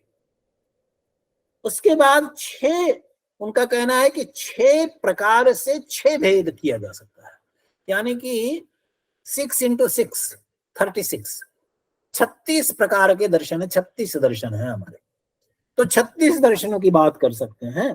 तो पहले बताया लौकायतिक, फिर माध्यमिक, फिर वैज्ञानिक, विज्ञानवाद, वैज्ञानिक का तात्पर्य है जो विज्ञानवादी है, फिर उसके बाद में सौत्रांतिक, वैभाषिक और स्यादवादिक। ये सब दर्शन कौन से हैं? नास्तिक दर्शन है। इनको इन्होंने नास्तिक दर्शन का शब्द का प्रयोग किया है। फिर उसके बाद में प्राकृतिक दर्शन है। प्राकृतिक दर्शन का तात्पर्य यह होता है जो प्रकृति पर संबद्ध है, माने जो, और यहाँ पर ये जो क्या कहते हैं कि नास्तिक शब्द का प्रयोग किया गया है मधुसूदन ओझा के द्वारा, वो बड़ा यूनिक है। यूनिक इस मामले में है क्योंकि परंपरा में उस अर्थ में नास्तिक शब्द का प्रयोग नहीं होता। यहाँ पर नास्तिक शब्द का प्रयोग इन्होंने किया है अनीश्वरवादी के अर्थ में। नास्तिक वो है जो ईश्वर को नहीं मानते। अब आप देख लो, चारवाक है, माध्यमिक है, वैज्ञानिक, विज्ञानवादी है, सौत्रांतिक है, वैभाषिक है और स्वादवादी के सब ईश्वर को नहीं मानते, तो नास्तिक। फिर उसके बाद में ईश्वर को नहीं मानने का मतलब क्या हुआ कि किसी जगत कारणीभूत ईश्वर को नहीं मानते। नहीं तो ऐसे आप कहिएगा तो जैन आपसे लड़ने के लिए पहुंच जाएंगे, बोले कैसे नहीं मानते, हम तो मानते हैं सर्वज्ञ ईश्वर को। हम तो ये कहते हैं कि कोई भी व्यक्ति ईश्वर बन सकता है, सर्वज्ञता अर्जित की जा सकती है, और जो अर्जित कर लेगा सर्वज्ञता वही ईश्वर हो जाएगा। उनके यहाँ जैन जो है, महावीर जैन, उनके यहाँ जो पार्श्वनाथ है या अन्य जो लोग हैं, वे सब जो जिनकी पूजा करते हैं वे सब सर्वज्ञ हैं, और वो सर्वज्ञता उन्होंने अर्जित की है, तो वो ये ईश्वर है, देवता है। भाई मैंने आपको बताया शुरू में ही कि देवता तत्व भेदेना जो षड्दर्शन समुच्चयकार बता रहे हैं, इसका मतलब देवता को तो मानते हैं। तो देवता वो है जिसकी पूजा की जाए, तो जो प्रकाशित हो, प्रकाशमान हो, तो उस अर्थ में देवता को तो मानते हैं, लेकिन जगत कारणीभूत ईश्वर को नहीं मानते, ये नहीं मानते। तो इसलिए ये सब जो है वो नास्तिक है। उसके बाद फिर क्या कहते हैं कि भाई देखो, सांख्य प्रवचन, शैव, पाशुपत, कारुक, उसके बाद कापालिक और वैशेषिक, ये क्या है? ये प्राकृतिका, ये प्रकृति को कारण मानते हैं। शायद लगे हमको कि भाई इसमें तो वैशेषिक प्रकृति को कारण कहाँ मानता है। इसको इस रूप में समझा जा सकता है कि ये ईश्वर को भी स्वीकार करते हैं, लेकिन ईश्वर स्वयं में जगत को उत्पन्न करने में सक्षम नहीं है। वो उसको कुछ चाहिए जिसके आधार पर जगत को उत्पन्न कर ले। जैसे अगर आप नैयायिक से पूछेंगे कि क्या ईश्वर सर्वसमर्थ है, तो उसको ये बोलना पड़ेगा कि सर्वसमर्थ का अभिप्राय क्या है। पूछेगा वो आपसे कि भाई सर्वसमर्थ का मतलब क्या हुआ। अगर आप ये पूछना चाहते हो कि ईश्वर कुछ भी कर सकता है, तो कुछ भी करने की बात बिना सामग्री के नहीं कर सकता। कहते हैं कि भाई ये तो इसी तरह से है कि बहुत अच्छा कुक है, भोजन बनाने वाला, उसको आप बोलो कुछ भी बना सकते हो, बोले हाँ बना सकते हैं, बोले बना के दिखाओ, हम तुमको देंगे कुछ नहीं बनाने के लिए, लेकिन तुमको बनाना है बढ़िया से। ऐसे कैसे होगा? तो उसी तरह से ईश्वर भी जगत का निर्माण करेगा तो उसको करने के लिए कुछ चाहिए साधन, बिना साधन के नहीं कर पाएगा। परमाणु चाहिए, प्रकृति चाहिए। तो इसलिए परमाणु भी नैयाय वैशेषिकों और नैयायिकों के यहाँ प्रकृति स्थानापन्न है। तो ये सांख्य प्रवचन शैव पाशुपत भाई शैव दर्शन में भी अलग अलग आते हैं। तो अब यहाँ पर एक और बात है कि आप देखेंगे तो यहाँ पर शैव और पाशुपत इधर भी गिने गए हैं, और उसके बाद में स्मार्त और उपासकों में भी चौथा जो क्रम है उसमें भी शैव और पाशुपत शैव गिने गए हैं। कारण यह है कि दोनों में एक अंतर है। अंतर यह है कि ये सब ये इसके लिए वर्गीकरण में बताया उन्होंने कि ये सब क्या है कि षट स्वतंत्र ईश्वराः, ईश्वर स्वतंत्र है, लेकिन ईश्वर स्वतंत्र होते हुए भी, और आगे दूसरा फिर तीसरा जो वर्गीकरण किया वो 6 प्रकार का किया, उसके बारे में बोलते हैं कि वह प्रकृति तंत्र ईश्वर है। प्रकृति तंत्र ईश्वर माने ईश्वर है वो प्रकृति तंत्र ईश्वर है, प्रकृति के आधार पर हो करता है। जैसे प्रकृति मद ईश्वराः नैगमिकाः निर्विशेषाद्वैतवादाः।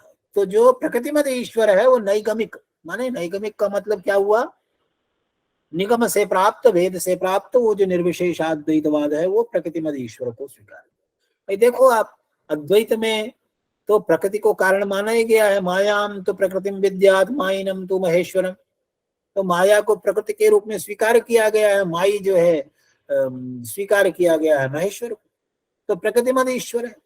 उसके बाद और भी तरीके के प्रकृति तंत्र ईश्वरवाद, विशिष्टाद्वैतवाद है, यह भी प्रकृति तंत्र ईश्वर है। द्वैतवाद है मध्वाचार्य का, वो भी प्रकृति तंत्र ईश्वरवाद। शुद्धाद्वैतवाद है वल्लभाचार्य जी का, वो भी प्रकृति तंत्र ईश्वरवाद। द्वैताद्वैतवाद जो कि क्या कहते हैं कि ये हमारे निम्बारकाचार्य जी का है, वह भी प्रकृति तंत्र ईश्वरवाद है। तो ये जो, और इसके बाद एक चैतन्यवाद है कि माने एक चैतन्य मात्र है। तो ऐसी स्थिति में इनको ये 6 प्रकार से हम इसको और दूसरे तरह से समझ सकते हैं। और इनमें ये जो पहला, इसके पहले का जो वर्गीकरण था, उस वर्गीकरण में और इस वर्गीकरण में एक तीनों जो वर्गीकरण है उन वर्गीकरणों में कि प्रथम जो 6 प्रभेद बताए थे नास्तिकों के, जो ईश्वर को नहीं मानते हैं, उनमें बीच वाले जो 4 हैं वो वैनाशिक बताते हैं, वो विनाश को स्वीकार करते हैं। माध्यमिक, वैज्ञानिक, सौत्रांतिक और वैभाषिक, ये विनाश को स्वीकार करते हैं। और यहाँ पर दूसरा जो क्रम था जो कि स्वतंत्रेश्वरवाद, उसमें 4 जो है वो माहेश्वर दर्शन है। महेश्वर के आधार पर उनको हम समझ सकते हैं। उसके बाद अब उसके बाद जो अगला आ रहा है जो कि प्रकृतिमद ईश्वरवाद है, उस प्रकृतिमद ईश्वरवाद में बीच वाले जो 4 है, माने जो विशिष्टाद्वैतवाद है, द्वैतवाद है, शुद्धाद्वैतवाद है और द्वैताद्वैतवाद है, ये चारों जो हैं वो भागवत संप्रदाय है, भगवान के संप्रदाय वाले हैं, वैष्णव संप्रदाय, इसको आप समझ सकते हैं। उसके बाद 6 जो प्रकार किए जा रहे हैं वो 6 प्रकार क्या है? उपासकों के प्रकार है। उपासक दर्शनों को जो बताने वाले हैं, सौर हैं, शाक्त हैं, शैव हैं, वैष्णव हैं और गाणपत्य हैं। यहाँ पर यह भी ध्यान रखने वाली बात है कि पिछले वाले में भागवत शब्द का प्रयोग किया गया और यहाँ पर वैष्णव शब्द का प्रयोग किया। तो भागवत और वैष्णव के बीच में भी ऐसे तो हम लोग बहुत मतलब बोल देते हैं कि भागवत और वैष्णव में कोई फर्क नहीं है, लेकिन इनकी दृष्टि में भागवत और वैष्णव में भी अंतर होता है, क्योंकि विष्णु के रूप में जब स्वीकार किया जाता है और जब भागवत के रूप में स्वीकार किया जाता है भगवान के रूप में, तो दोनों में कुछ अंतर पड़ता है, वो विशेष रूप से देखना पड़ेगा। और निश्चित रूप से कुछ न कुछ उसके आधार हैं जिसको दृष्टि में रखते हुए मधुसूदन ओझा जी वर्गीकरण कर रहे हैं। तो एक विभूतिमद ईश्वर वाले, नैगमाकमिक ये सौर है, माने विभूति मत ईश्वर वाले हैं। इसको जो है उपासक संप्रदाय है, विभूति संपन्न ईश्वर है तो सौर है। इनको कहना चाहिए कि यहाँ पर आप देख सकते हैं कि ये जो नैगम भी है आगमिक भी है, निगम से भी संबद्ध है और आगम से भी संबद्ध है सौर दर्शन। माने इसको हम केवल निगम से ही ले, देखते हैं कि सूर्य के बारे में बहुत सारे वेदों में मंत्र हैं, वेदों में बहुत सारे सूक्त हैं, सूर्य का की उपासना वेदों में सूर्य के लिए बहुत सारे सूक्त मिलते हैं, तो वैदिक भी है। और उसके अलावा आगमक परंपरा में भी सौर संप्रदाय है, लोक में भी है। अभी तक तो बहुत सारी जगहों पर छठ पूजा वगैरह व्यवहार में भी आता है, तो लोक में भी आ रहा है, आगम परंपरा से भी आ रहा है, तो नैगम आगमिक। फिर उसके बाद शाक्त, शैव, वैष्णव और गाणपत्य, और फिर उसके बाद एक स्मार्त। स्मार्त, और देखिए इसमें जो सौर है और जो स्मार्त है इन दोनों को छोड़ दिया जाए, 4 बचते हैं, एक शाक्त, शैव और वैष्णव और गाणपत्य। शाक्त, शैव, वैष्णव और गाणपत्य यानी गणपति के अनुयायी, गणपति की उपासना करने वाले। इन चारों को कहा कि ये प्रपन्न है। प्रपत्ति, जो प्रपत्ति की अवधारणा आती है दर्शनों में, भक्ति, भक्ति का ही एक, शरणागति का ही एक रूप है प्रपत्ति। तो यह जो प्रपत्ति की जो अवधारणा है, भक्ति की जो अवधारणा है, वह अवधारणा यहाँ पर भी आ रही है और उसके आधार पर इनको रेखांकित किया जा रहा है। विभूति तंत्रेश्वर है वादी जो 6 दर्शन है। उसके बाद में संप्रदाय के आधार पर भी 4 दर्शन, 6 दर्शन है। कौन से? अब देखिए, आम्नाय पराह, ऊर्ध्वागमिका, ऊर्ध्वाम्नाय। एक ऊर्ध्वाम्नाय है, एक पूर्वाम्नाय है, दक्षिणाम्नाय है, पश्चिमाम्नाय है, उत्तराम्नाय है और फिर अधराम्नाय है। इसमें वो कहते हैं कि जो ऊर्ध्वाम्नाय है और अधराम्नाय है, यह जो नाम दिया गया है वो वस्तुतः देश पर आधारित नहीं है, लेकिन बाकी जो नाम दिए गए हैं वो देश पर आधारित है, क्योंकि दैशिक है। क्योंकि ऊपर तो कोई रहता नहीं, नीचे भी कोई रहता नहीं, तो ऐसी स्थिति में जमीन के नीचे और जमीन के आसमान में कोई रह नहीं सकता, कोई दार्शनिक। लेकिन ये जो बाकी हैं, ये पूर्व देश में रहने वाले, दक्षिण में रहने वाले, पश्चिम में, उत्तर में, इस तरीके से इनका विभेद किया जा सकता है। तो ये 6 सांप्रदायिका है और इसमें 4 जो है वो दैशिक है। उसके बाद फिर बताया एकदेशिका, फिर एकदेशिक दर्शन है। एकदेशिक दर्शनों के बारे में वो कहते हैं शाब्दिक दर्शन है जो एकदेशिक दर्शन है। फिर मीमांसक हैं, नैयायिक हैं, आलंकारिक हैं, पौराणिक हैं और ऐतिहासिक हैं। इनके लिए बड़ी मतलब एक तरह से आपत्तिजनक बात मधुसूदन ओझा जी बोल रहे हैं कि ये सब दर्शन नहीं है बल्कि दार्शनिकाभास है। हम सब जानते हैं हेतु और हेत्वाभास का फर्क हम शायद जानते हैं। जो हेतु नहीं हो, हेतु की तरह दिखाई पड़े, उसको हेत्वाभास कहा जाता है। उसी प्रकार से जो दर्शन नहीं है, जो दार्शनिक नहीं है लेकिन दार्शनिक जैसे दिख रहे हो, उसको दार्शनिकाभास कहा जाता है। तो ये एक दार्शनिकाभास है। क्यों दार्शनिकाभास कहा जा रहा है, इसके बारे में हम भी चर्चा करेंगे। तो ये इस प्रकार से हम देखें तो ये 36 जो है हमारे सामने दर्शन आ रहे हैं।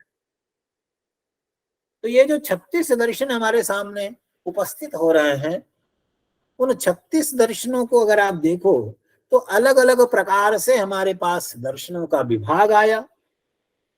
तो जो क्या कहते हैं कि इन्होंने नास्तिक दर्शन के लिए जो आधार बनाया वो ये बनाया कि भाई नास्ति ईश्वरा नास्ति वेद प्रामाण्यम। जो ईश्वर को भी नहीं मानता और जो वेद के प्रामाण्य को भी नहीं मानता, ये दोनों को ले लिया, एक की ही बात नहीं, दोनों को। उसको उन्होंने कहा कि भाई ये जो है नास्तिक है। अगर कोई इनमें से किसी एक को मानता है, ईश्वर को मानता है या वेद के प्रामाण्य को मानता है, तो उसको हम आस्तिक मानेंगे। लेकिन जो ऐसा नहीं है उसको हम नास्तिक। जो स्वतंत्रेश्वर कौन कौन है उसके लिए बताया कि भाई प्रकृति द्वारम अनपेक्ष, प्रकृति के माध्यम की अपेक्षा न करते हुए प्रकृति द्वारा, प्रकृति रूपी व्यापार की, प्रकृति के व्यापार की अपेक्षा न करते हुए अपनी स्वतंत्र इच्छा से जो जगत करता होते हैं वो स्वतंत्रेश्वर है। और फिर प्रकृति तंत्रेश्वर कौन से हैं? जो प्रकृति सापेक्ष जगत करता ईश्वर को मानते, प्रकृति तंत्रेश्वर है। तो अब इनमें इनको नैगमिक जो बताया गया उसके लिए कारण उन्होंने बताया कि सभी वेद प्रामाण्य को स्वीकार करते हैं, इसलिए नैगमिक। अभी शुरू में हमने अपना व्याख्यान शुरू करने के क्रम में आपसे बात कही थी कि जब हम वेद प्रामाण्य के आधार पर आस्तिक और वेद के प्रामाण्य को न स्वीकार करने के आधार पर नास्तिक की बात करते हैं तो केवल वहीं तक बात नहीं हो सकती है, उसके अलावा एक और विभाग, एक और वर्ग बचा रह जाता है जिसकी तरफ बात हो सकती है। उसी तरफ इन्होंने संकेत किया कि भाई एक तो नैगमिक हो सकता है जो वेद के प्रामाण्य को स्वीकार करे, और दूसरा ऐसा हो सकता है जो वेद के प्रामाण्य को नहीं मानता लेकिन आगम के प्रामाण्य को स्वीकार। तो आगम के प्रामाण्य को जो स्वीकार करता है उसको हम आगमिक के रूप में मान्यता दे सकते हैं। तो नैगमिक एक होगा, एक आगमिक होगा, तो इस प्रकार से बात बन सकती है। तो अब उसके बाद में ईश्वर नैगम आगमिक किसको कहते हैं उसके लिए इन्होंने बताया कि ते चैते नैगमिकम।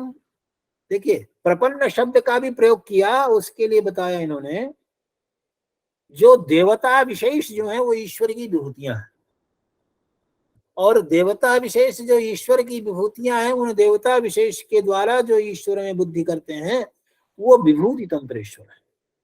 माने जैसे कि देवता विशेष के रूप में शिव के रूप में या गणपति के रूप में, तो इस प्रकार से जब हम देवता विशेष के बारे में देख करके बात करते हैं, माने हम ये क्या करते हैं कि शिव की भावना करते हैं एक खास रूप में, गणपति की भावना करते हैं एक देवता विशेष में।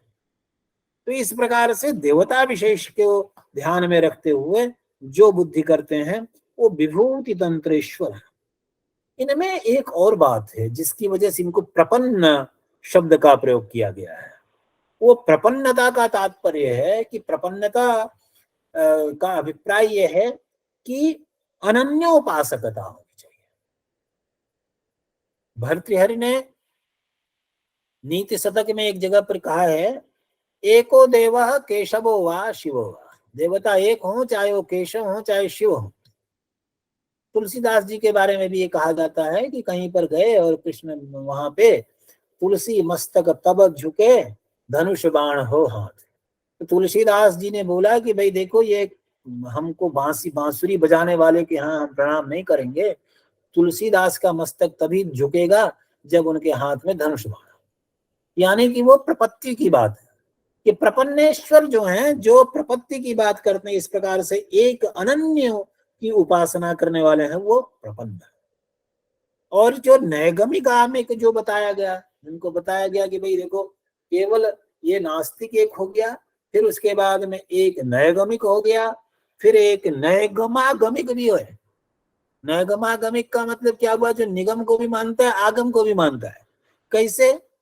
नैगमिक वैदिक सिद्धांत को स्वीकार करते हुए भी ईश्वर की उपासना के लिए आगमोक्त प्रकारों को जो स्वीकार करते हैं वो नैगमागमिक। भाई ईश्वर की उपासना कैसे की जाए, कैसे पता चलेगा किस तरीके से उपासना करते हैं? आगम, बहुत सारे आगम है, रुद्र, बहुत सारे तंत्र है, रुद्र यामल तंत्र है, पुराण है, उन पुराणों में ईश्वर की उपासना का विधि विधान प्राप्त होता है, वेदों में तो नहीं मिलता।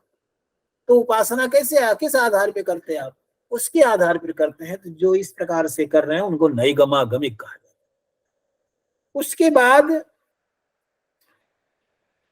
ये तीनों ही उपासक हैं, जो स्वतंत्रेश्वर है, जो प्रकृति तंत्रेश्वर है और जो विभूति तंत्रेश्वर है, तीनों ही उपासक है। देखो आप कि आचार्य शंकर जो है वो, उनको हम अनन्य उपासक के रूप में नहीं बोल सकते।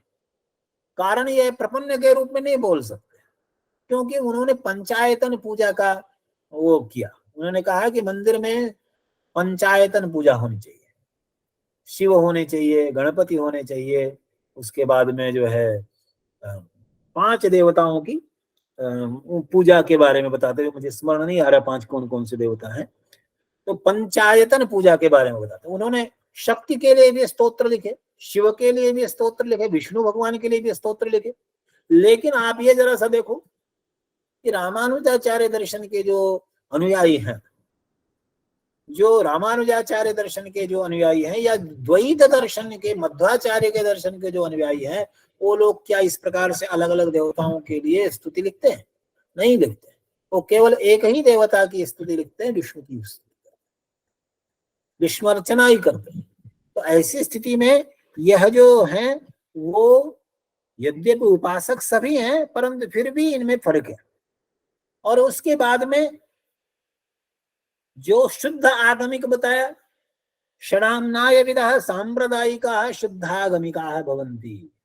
यह जो आम्नाय, ऊर्ध्वाम्नाय, पूर्वाम्नाय, दक्षिणाम्नाय, पश्चिमाम्नाय, उत्तराम्नाय और अधराम्नाय, ये जो सांप्रदायिक बताए गए, इनके लिए बोला कि ये शुद्ध आगमिक है, यानी कि वो नैगमिक नहीं है, वैदिक नहीं है।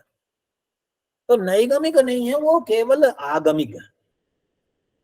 उसके बाद जो मतलब जिसके बारे में मैंने अभी बोला था आपसे कि भाई ये जो क्या कहते हैं कि दार्शनिक आभास है। दार्शनिक आभास क्यों कहा जा रहा है? उसके लिए बताया कि इनका जो उपपाद्य विषय है, उनके लिए एक और शब्द का प्रयोग किया, एकदेशिका दार्शनिक आभासा। एकदेशी, एकदेशी का मतलब यह हुआ कि समग्रता में उन्होंने दर्शन को नहीं रखा, समग्रता में दर्शन को उन्होंने नहीं रखा, इसलिए वो दार्शनिक आभास है। क्या है? उपपाद्य विषयाणाम ऐकदेशिकतया दार्शनिकत्व प्रयोजक सृष्टि विद्यात्वाभाव। बोले दार्शनिकता का प्रयोजक क्या है? दार्शनिकता का प्रयोजक सृष्टि विद्यात्व है। माने सृष्टि विद्या को जहां पर बताया गया है वही दार्शनिक है, वही पक्का दार्शनिक। और जहां पर उस प्रकार से उपवाद्य विषय नहीं आ रहे हैं, भाई सृष्टि विद्या कहाँ से आई? नैयायिकों से आप बोल दीजिए, पूछ लीजिए, वैशेषिकों से आप पूछ लीजिए कि भाई ये क्या है, कैसे उत्पन्न हुआ जगत? बोले परमाणुओं से उत्पन्न हुआ। क्या प्रक्रिया? कोई प्रक्रिया नहीं बताएंगे, बस हो गया, वो दो परमाणु जुड़ गए, द्वैणुक बन गया, द्वैणुकों से फिर त्रसरेणु बन गया, त्रसरेणु से चतुर्णुक बन गया, इसके क्रम में हो गया। कोई प्रक्रिया सृष्टि विद्या वहां पर नहीं आ रही है। मधुसूदन ओझा जी का कहना है कि भाई सृष्टि विद्या जहां पर है वही दर्शन है, क्योंकि विश्व साधारण उत्पत्तेर अनिर्वक्तव्यत्वेपि आनुषंगिकतया विश्व प्रभवे दृष्टि पूर्ण प्रक्षेपः। बोले देखिए कि विश्व साधारण जो उत्पत्ति है वो अनिर्वक्तव्य है, उसको बताया नहीं जा सकता, अनिर्वचनीय है। अनिर्वचनीयतावाद यहाँ पर भी आता आचार्य शंकर की तरह। लेकिन एक दूसरे शब्द में मैं मतलब इसको मैंने देखा, शारीरिक विमर्श को, एक विचित्र सी बात इनकी है अपनी, आचार्य शंकर के मत के साथ जुड़ते भी हैं और उससे थोड़ा किनारा भी कर लेते हैं। आचार्य शंकर का जो सिद्धांत है वो ब्रह्मवाद है, यहाँ पर भी ब्रह्मवाद, लेकिन आचार्य शंकर का ब्रह्मवाद जो है वो कैसा ब्रह्मवाद है? सत्य ब्रह्मवाद है, ब्रह्म सत्यम है। इनका जो ब्रह्मवाद है वो ब्रह्म सत्यम वाला ब्रह्मवाद नहीं है, बल्कि अनिर्वचनीय ब्रह्मवाद है। एक प्रकार का ब्रह्म जो है वो अनिर्वचनीय है, तो अनिर्वचनीय ब्रह्मवाद है। इस प्रकार से यहाँ पर बात आती है। जो भी हो, कुछ न कुछ तो मौलिकता की बात तो आ ही रही है, और उसको उन्होंने बताया भी है। तो कहा कि भाई जब आप कहते हैं कि ईश्वर को देखते हैं शाब्दिक लोग किस प्रकार से, वर्ण अक्षर पदवाक्य शब्द स्फोट के अनुषंग से ईश्वर को देखते हैं। तो ये जो है ये स्फोटस्य अव्यय पुरुषत्वेन ईश्वरांशत्वाद। अब स्फोट क्या है? वो ईश्वर का अंश है। तो एक अंश को देख के उसके हिसाब से आपने बात कही, तो ये तो एकदेशी हो गया ना, पूरा कहाँ है? ये जो तार्किक लोग हैं, नैयायिक लोग,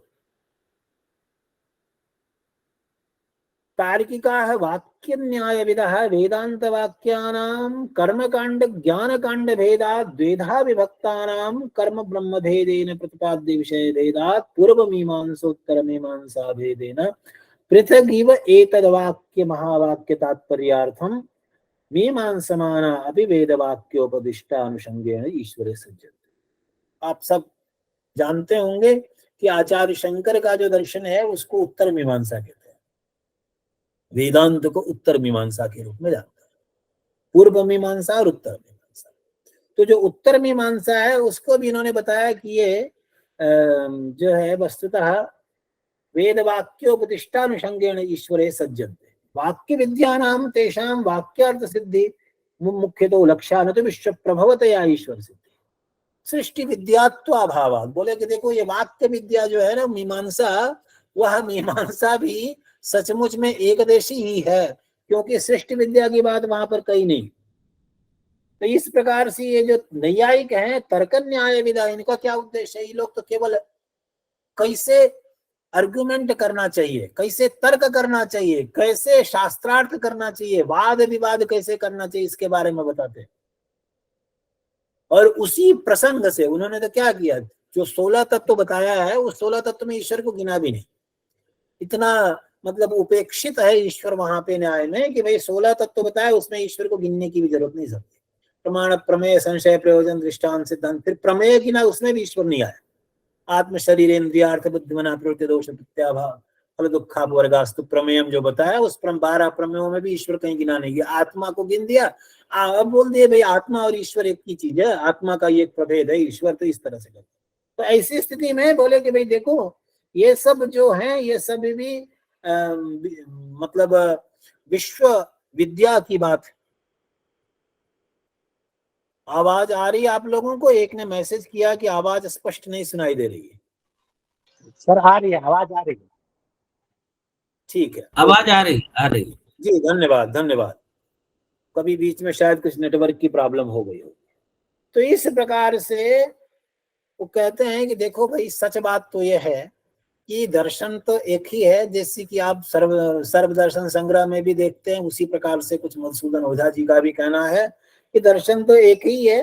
वो क्या है कि ये जितने भी हैं ये सब वेद शास्त्र विरुद्ध है, तर्क शास्त्र है।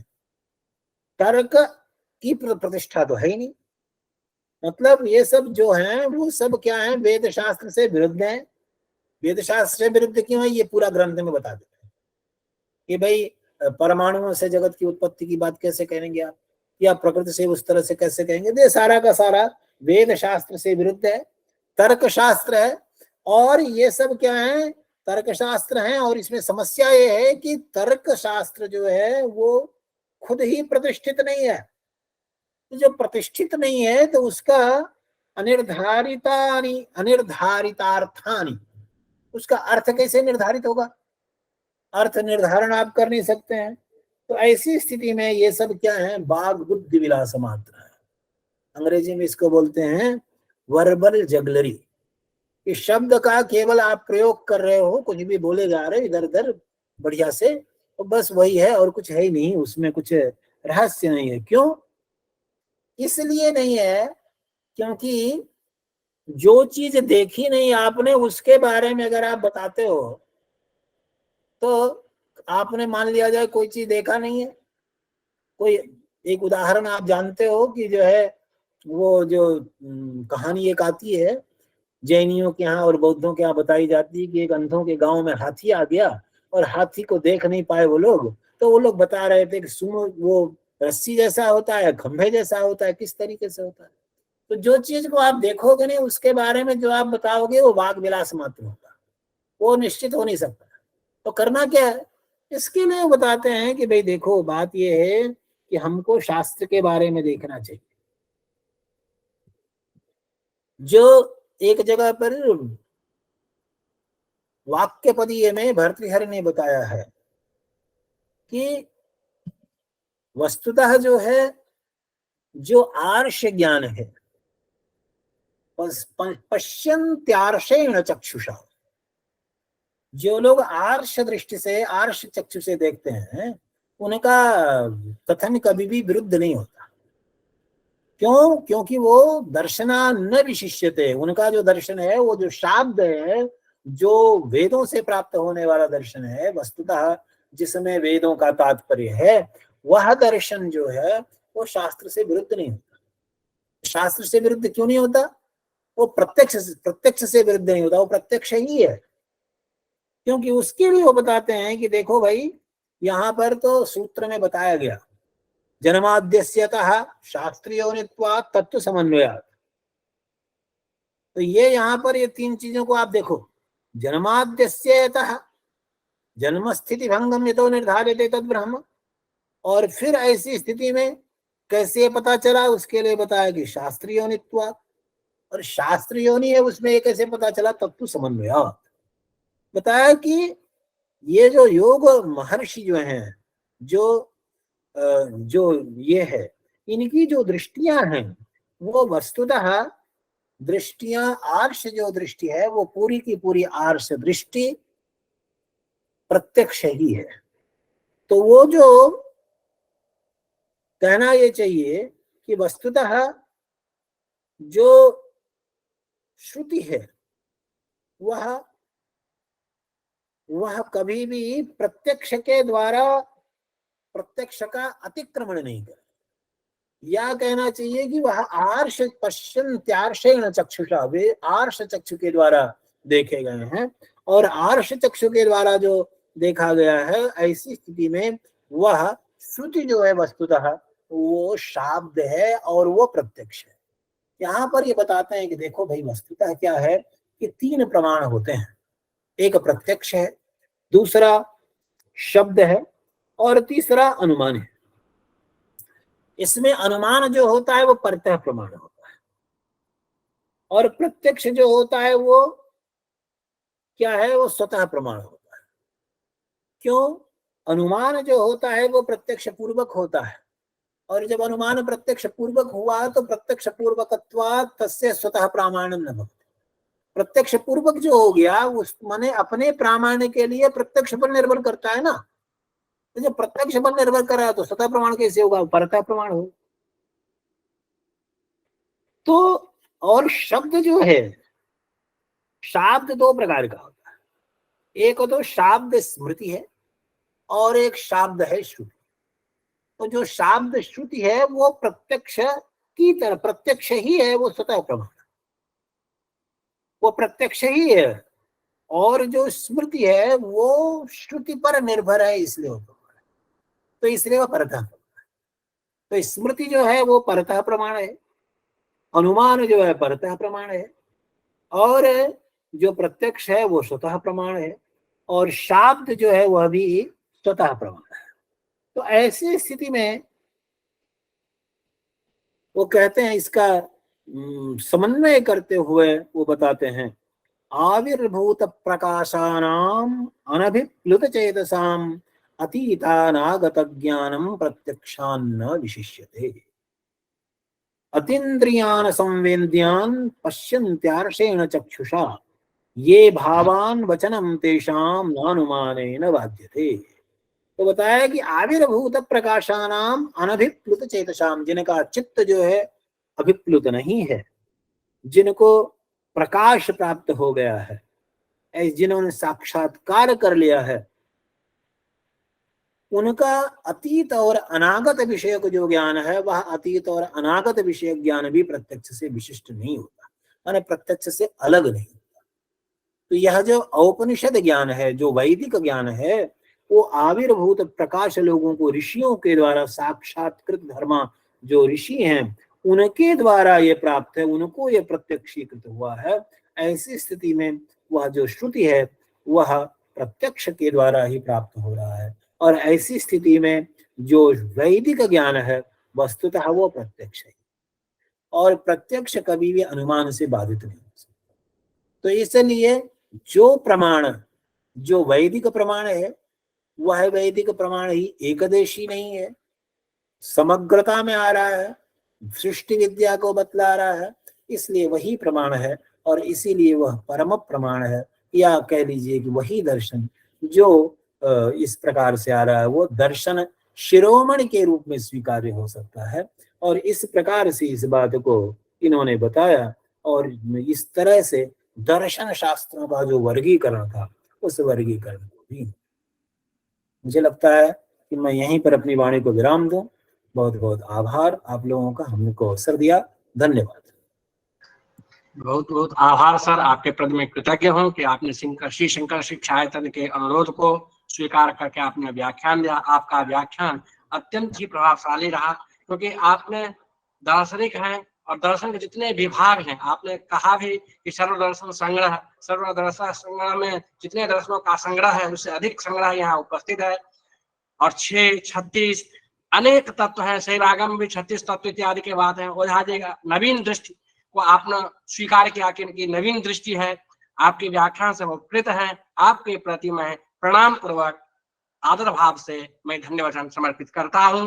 अब मैं आदरणीय शुक्ला सर से निवेदन करता हूं, आप कार्यक्रम के अध्यक्ष हैं, आपसे निवेदन करता हूं कि आप अपने उद्बोधन से इस कार्यक्रम को उपकृत करने की कृपा करें। आदरणीय शुक्ला सर।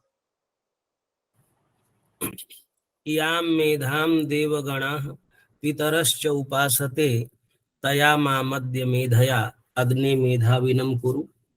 परम श्रद्धेय भारतीय दार्शनिक अनुसंधान परिषद के सचिव आदरणीय मिश्रा जी एवं पुणे विश्वविद्यालय के संस्कृत विभागाध्यक्ष आदरणीय देवनाथ जी, आज बहुत ही गौरव का विषय है कि आप जैसे विशिष्ट विद्वानों के वक्तव्य को आज सुनने का हम लोगों को सौभाग्य प्राप्त हुआ। देवनाथ जी ने जिस प्रकार विशिष्ट व्याख्यान किया, उसी प्रकार मिश्रा जी ने एक प्रकरण को लेकर विस्तार से किस प्रकार से दर्शनों का विभाग किया गया है और किया जा सकता है, ओझा जी ने किस प्रकार से नवीन दृष्टि, मुझे तो लग रहा था कि इस पर मिश्रा जी एक भाष्य लिखे, इसकी एक एक को निरुक्ति करते हुए, व्याख्यान करते हुए, तभी सबके लिए बोधगम्य होगा कि क्योंकि प्रत्येक भाग में 36 प्रकार के दर्शनों के एक एक भाग में क्या प्रतिपाद्य होना है और क्या इसका स्वरूप बनना है, इसके बारे में। और मन में आ रहा था कि कम से कम 36 दर्शनों की एक एक मोनोग्राफ भी निकल जाए तो बड़ा एक विशिष्ट की हमारी ज्ञान परंपरा में इसका क्या स्वरूप है। और इस दृष्टि से हम, क्योंकि भारतीय दर्शन 2 थे कि 3 थे कि 5 थे कि 6 थे कि 7 थे, इस पर बड़ा मतभेद है।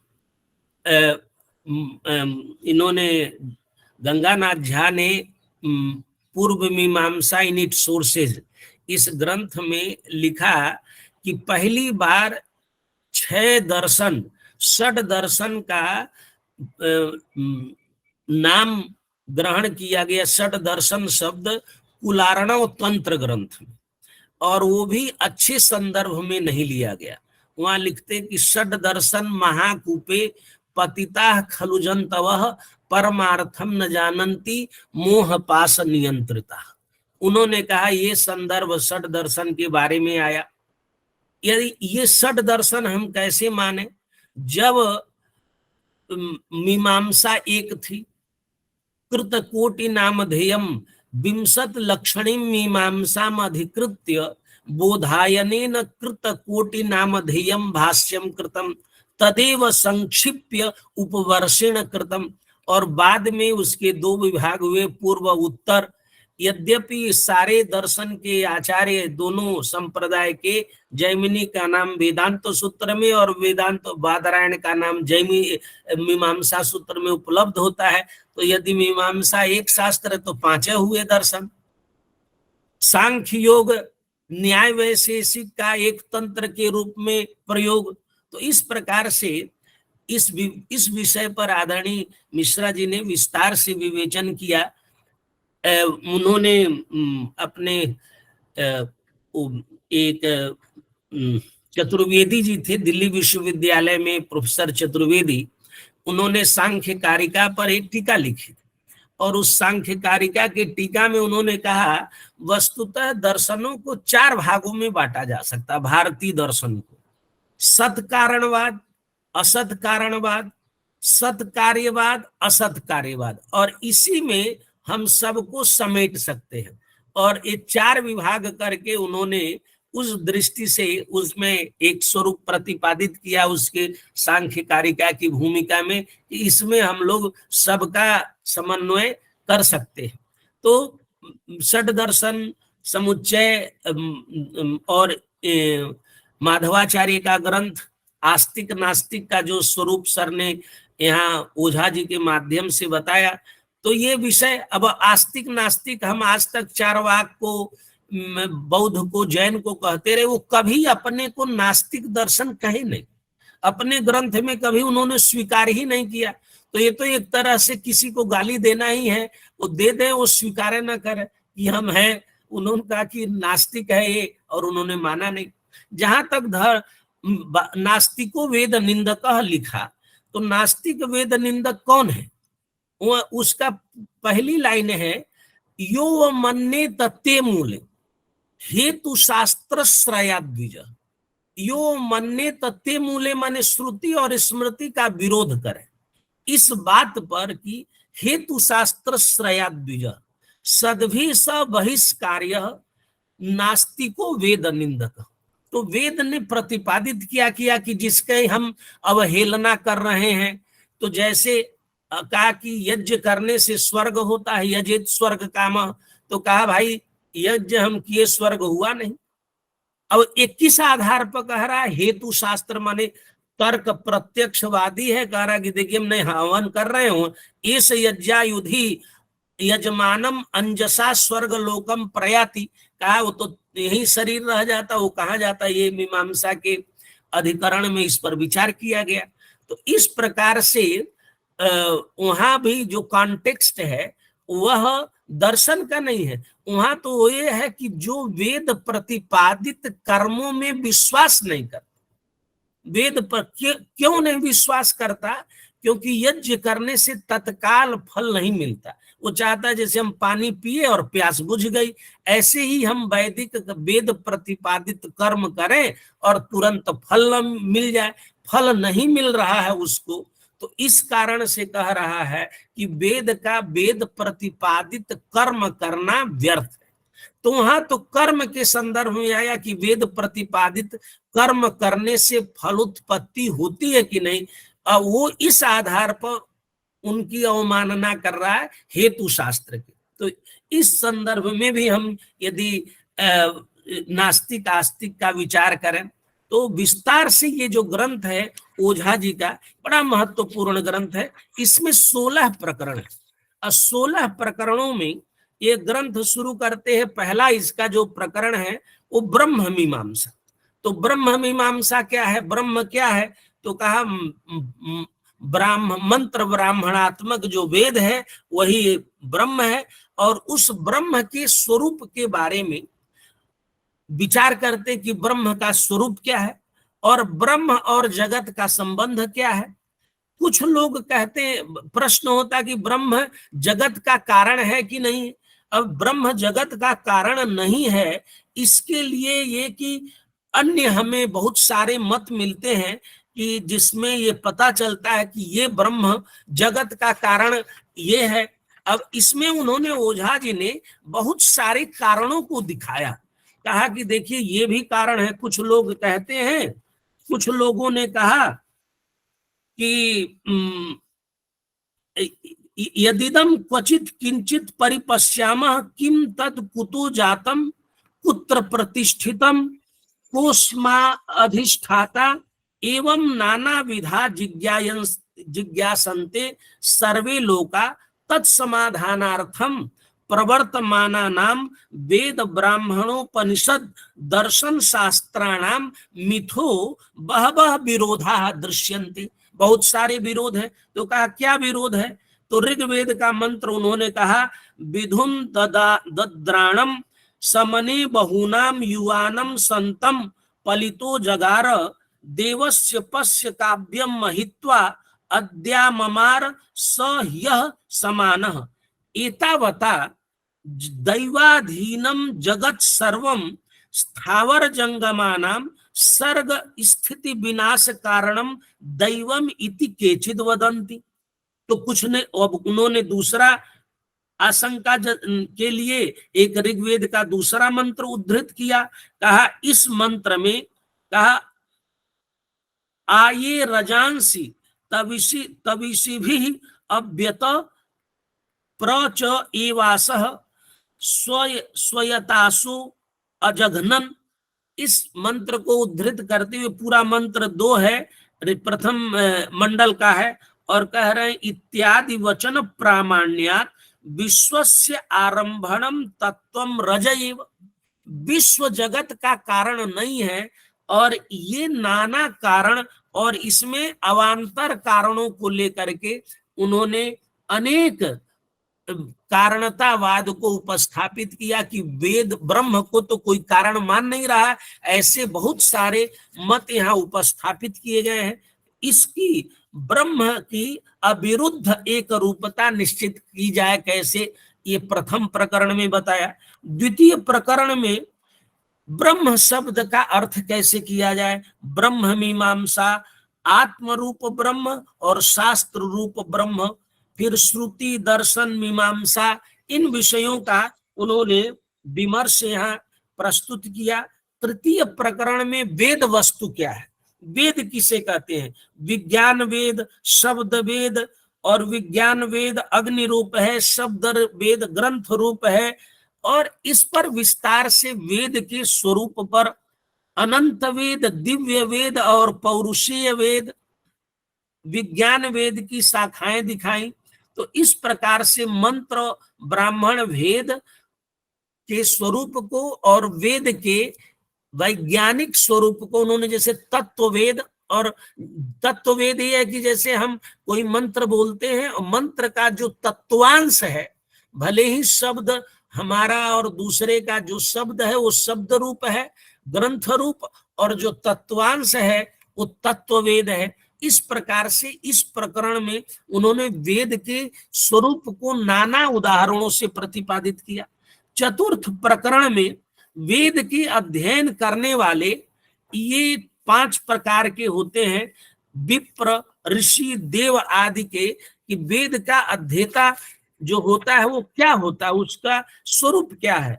तो इस पर उन्होंने बड़े नाना उदाहरणों से यहाँ की वेद में क्या प्रतिपादित किया है। एकस्याः एव तस्या एतस्याः वेद विद्यायाः 5 संस्थाः इष्यन्ते, मंत्र विद्या, अक्षर विद्या, दृष्टि विद्या, यज्ञ विद्या, सिद्धि विद्या इति। और इसको उन्होंने वहाँ उपनिषद के वाक्य से और शौनक के अंगिरा के संवाद को उद्धृत किया है। ऋग्वेदम भगवद्गीता वाला जो अंश है, उसी में अंत में जब आता है पंचमम वेदानाम वेदम पितृराशिम दैव निधिम वाको वाक्यम एकायनम देव विद्याम ब्रह्म विद्याम भूत विद्याम क्षत्र विद्याम नक्षत्र इत्यादि प्रसंगों को उदाहरणों के साथ उन्होंने ये 5 जो ऋषि, देव और विप्र आदि उपाधियां दी जाती हैं, तो इन्होंने वेद संस्था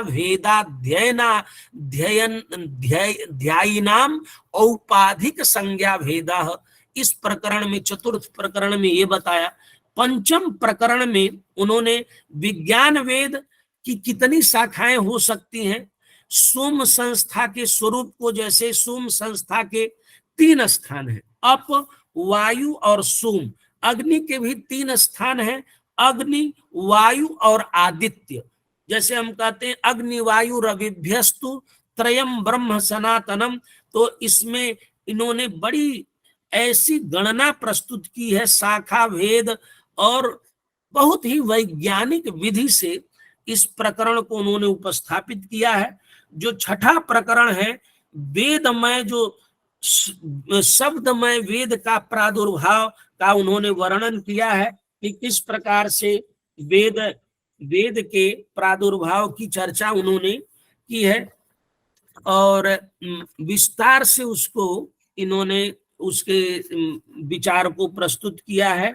यहाँ पर उन्होंने दिखाते हुए कहा है कि जो वेद शब्द की निरुक्ति है पे उन्होंने दिखाया, मुंडकोपनिषद से उद्धृत किया ब्रह्मा देवानां प्रथमः संभुव विश्वस्य कर्ता भुवनस्य गोप्ता स ब्रह्म विद्याम सर्व विद्या प्रतिष्ठाम अथर्वाय ज्येष्ठ पुत्राय। और इस प्रकार से उन्होंने पूरी शब्दमय वेद विद्या की निरुक्ति की है। तपसा चीयते ब्रह्म ततो नम अभिजायते अन्नात् प्राणो मनः सत्यम।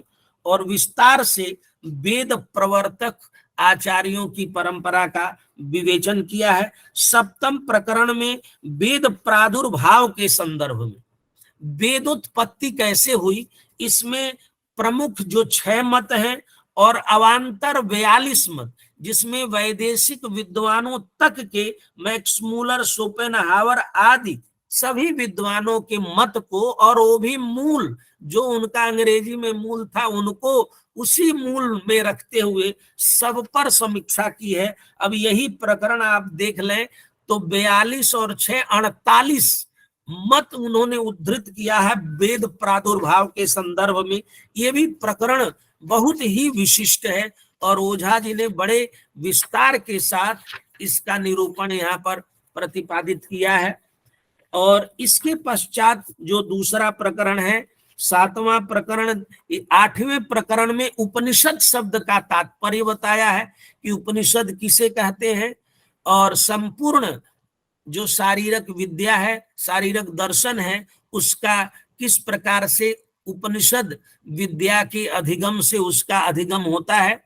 अभी मिश्रा सर ने 9वां प्रकरण दर्शन शास्त्र का किस प्रकार से हम भेद कर सकते हैं, 36 प्रकार के भेदों का स्वरूप उन्होंने बताया और उसमें नाना व्याख्या जो सर ने की है अपनी अद्भुत शैली में, वो बड़ा ही हम लोगों के लिए दुर्लभ था, क्योंकि इस प्रकार के विशेषज्ञ आचार्य से इसका निरूपण सुनना बहुत ही आनंद का विषय रहा। इसी प्रकार के 10वें प्रकरण में ब्रह्म विद्या माने ब्रह्म मीमांसा वेदांत विद्या का निरूपण और जीव और ईश्वर को का व्यष्टि समष्टि संबंध के रूप में उन्होंने निरूपण किया। पितृलोक, देवलोक, ब्रह्मलोक आदि, क्योंकि ये जो विषय है ये भी 10वां प्रकरण भी बड़ा महत्वपूर्ण है। एक गोष्ठी में सारा ये विवेचित नहीं किया जा सकता, केवल मैं आप लोगों को परिचय करा रहा हूं कि इस ग्रंथ में कितने महत्वपूर्ण विषय रखे गए हैं और हम लोग भविष्य में इस पर स्वतंत्र गोष्ठियां जरूर कराएंगे कि एक एक प्रकरण को लेकर के इस पर संगोष्ठी हो और इनका विवेचन किया जाए। इसी प्रकार से 11वां जो प्रकरण है गीता शास्त्र की निरुक्ति है। गीता शास्त्र के स्वरूप पर का विवेचन किया गया है और कहा गया है कि ये वैज्ञानिक विद्या है। गीता शास्त्र के को विस्तार से यहाँ ओझा जी ने बताया। 12 जो प्रकरण है आत्म ब्रह्म मीमांसा प्रकरण है, उसमें ब्रह्म के विश्व, विश्वचर और विश्वातीत 3 रूप, माया, कला, गुण, विकार, आवरण, व्यंजन, नाम, ये जो 6 ब्रह्म का परिग्रह बताया गया है।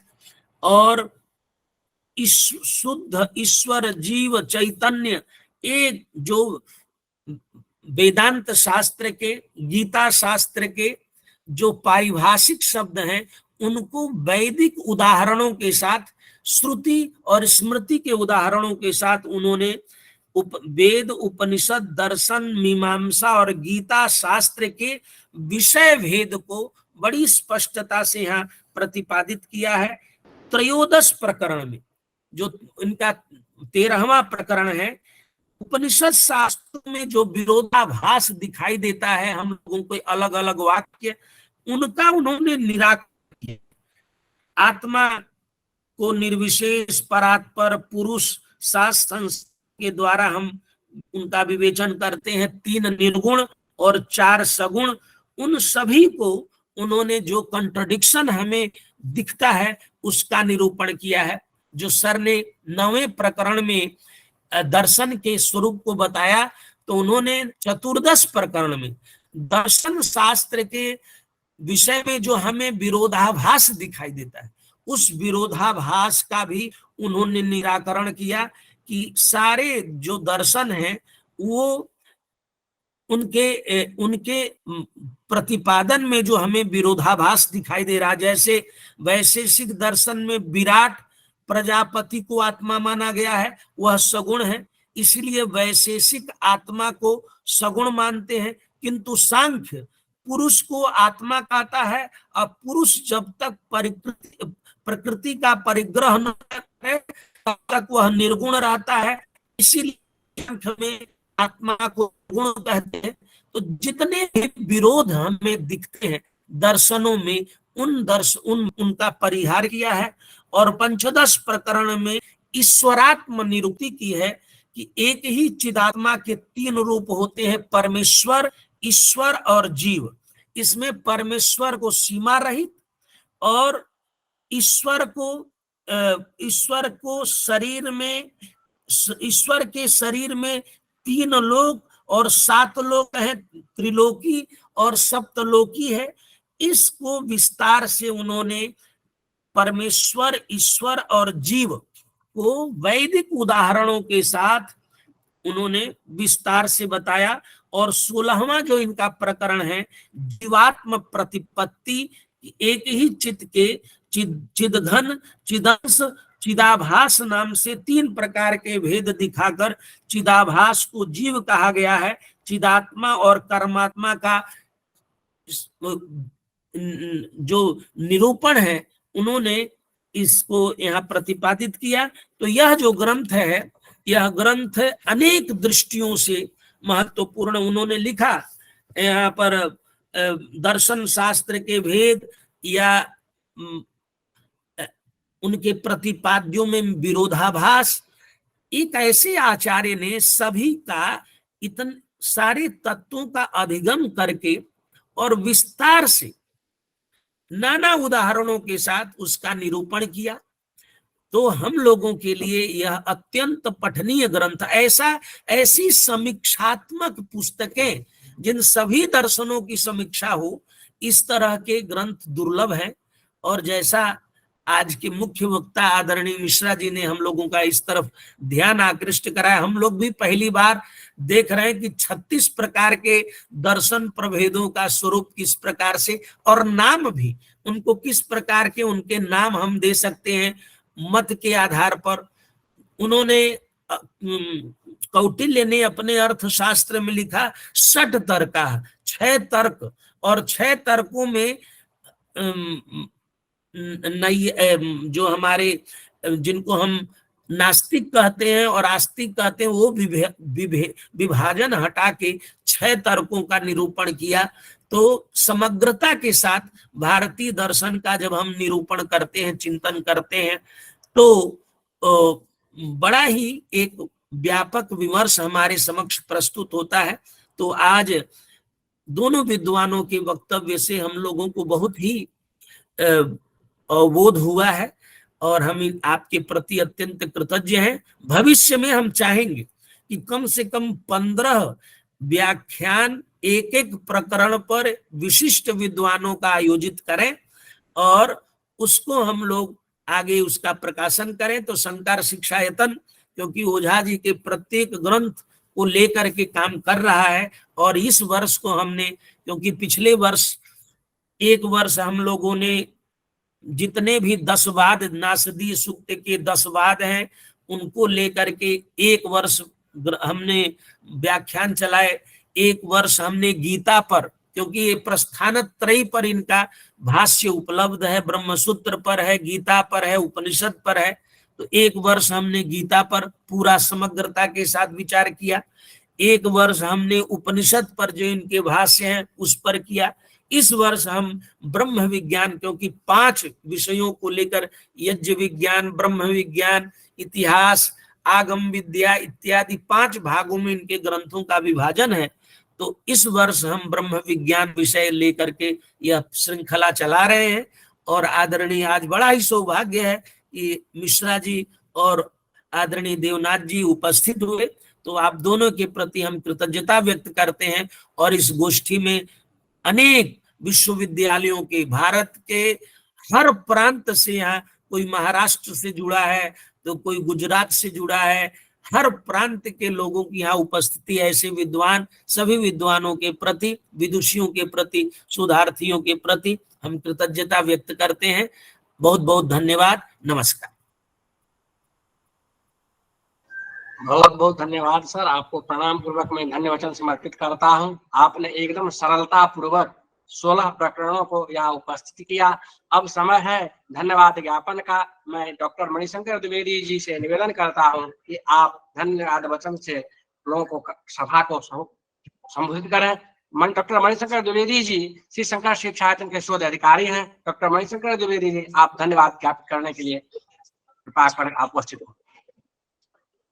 यस्योन्मेष निमिषाभ्याम जगतः प्रलयोदयौ तम शक्ति चक्र विभव प्रभवम शंकरम स्तुमः वागर्था विव संपृक्तौ वागर्थ प्रतिपत्तये जगतः पितरौ वंदे पार्वती परमेश्वरौ। श्री शंकर शिक्षायतन वैदिक शोध संस्थान नई दिल्ली द्वारा आज की यह जो राष्ट्रीय संगोष्ठी, जो कि शारीरिक विमर्श को लेकर के समायोजित थी, इस संगोष्ठी में समुपस्थित सभी विद्वद्जनों के प्रति मैं आभार प्रकटन के लिए उपस्थित हुआ हूँ। आज हम सभी का यह सौभाग्य रहा कि श्री शंकर शिक्षायतन इस वर्ष ब्रह्म विज्ञान को लेकर के विषय बना करके जो इस वर्ष का यह जो राष्ट्रीय संगोष्ठी का आयोजन कर रहा है, इस कड़ी में आज की यह संगोष्ठी चतुर्थ संगोष्ठी थी।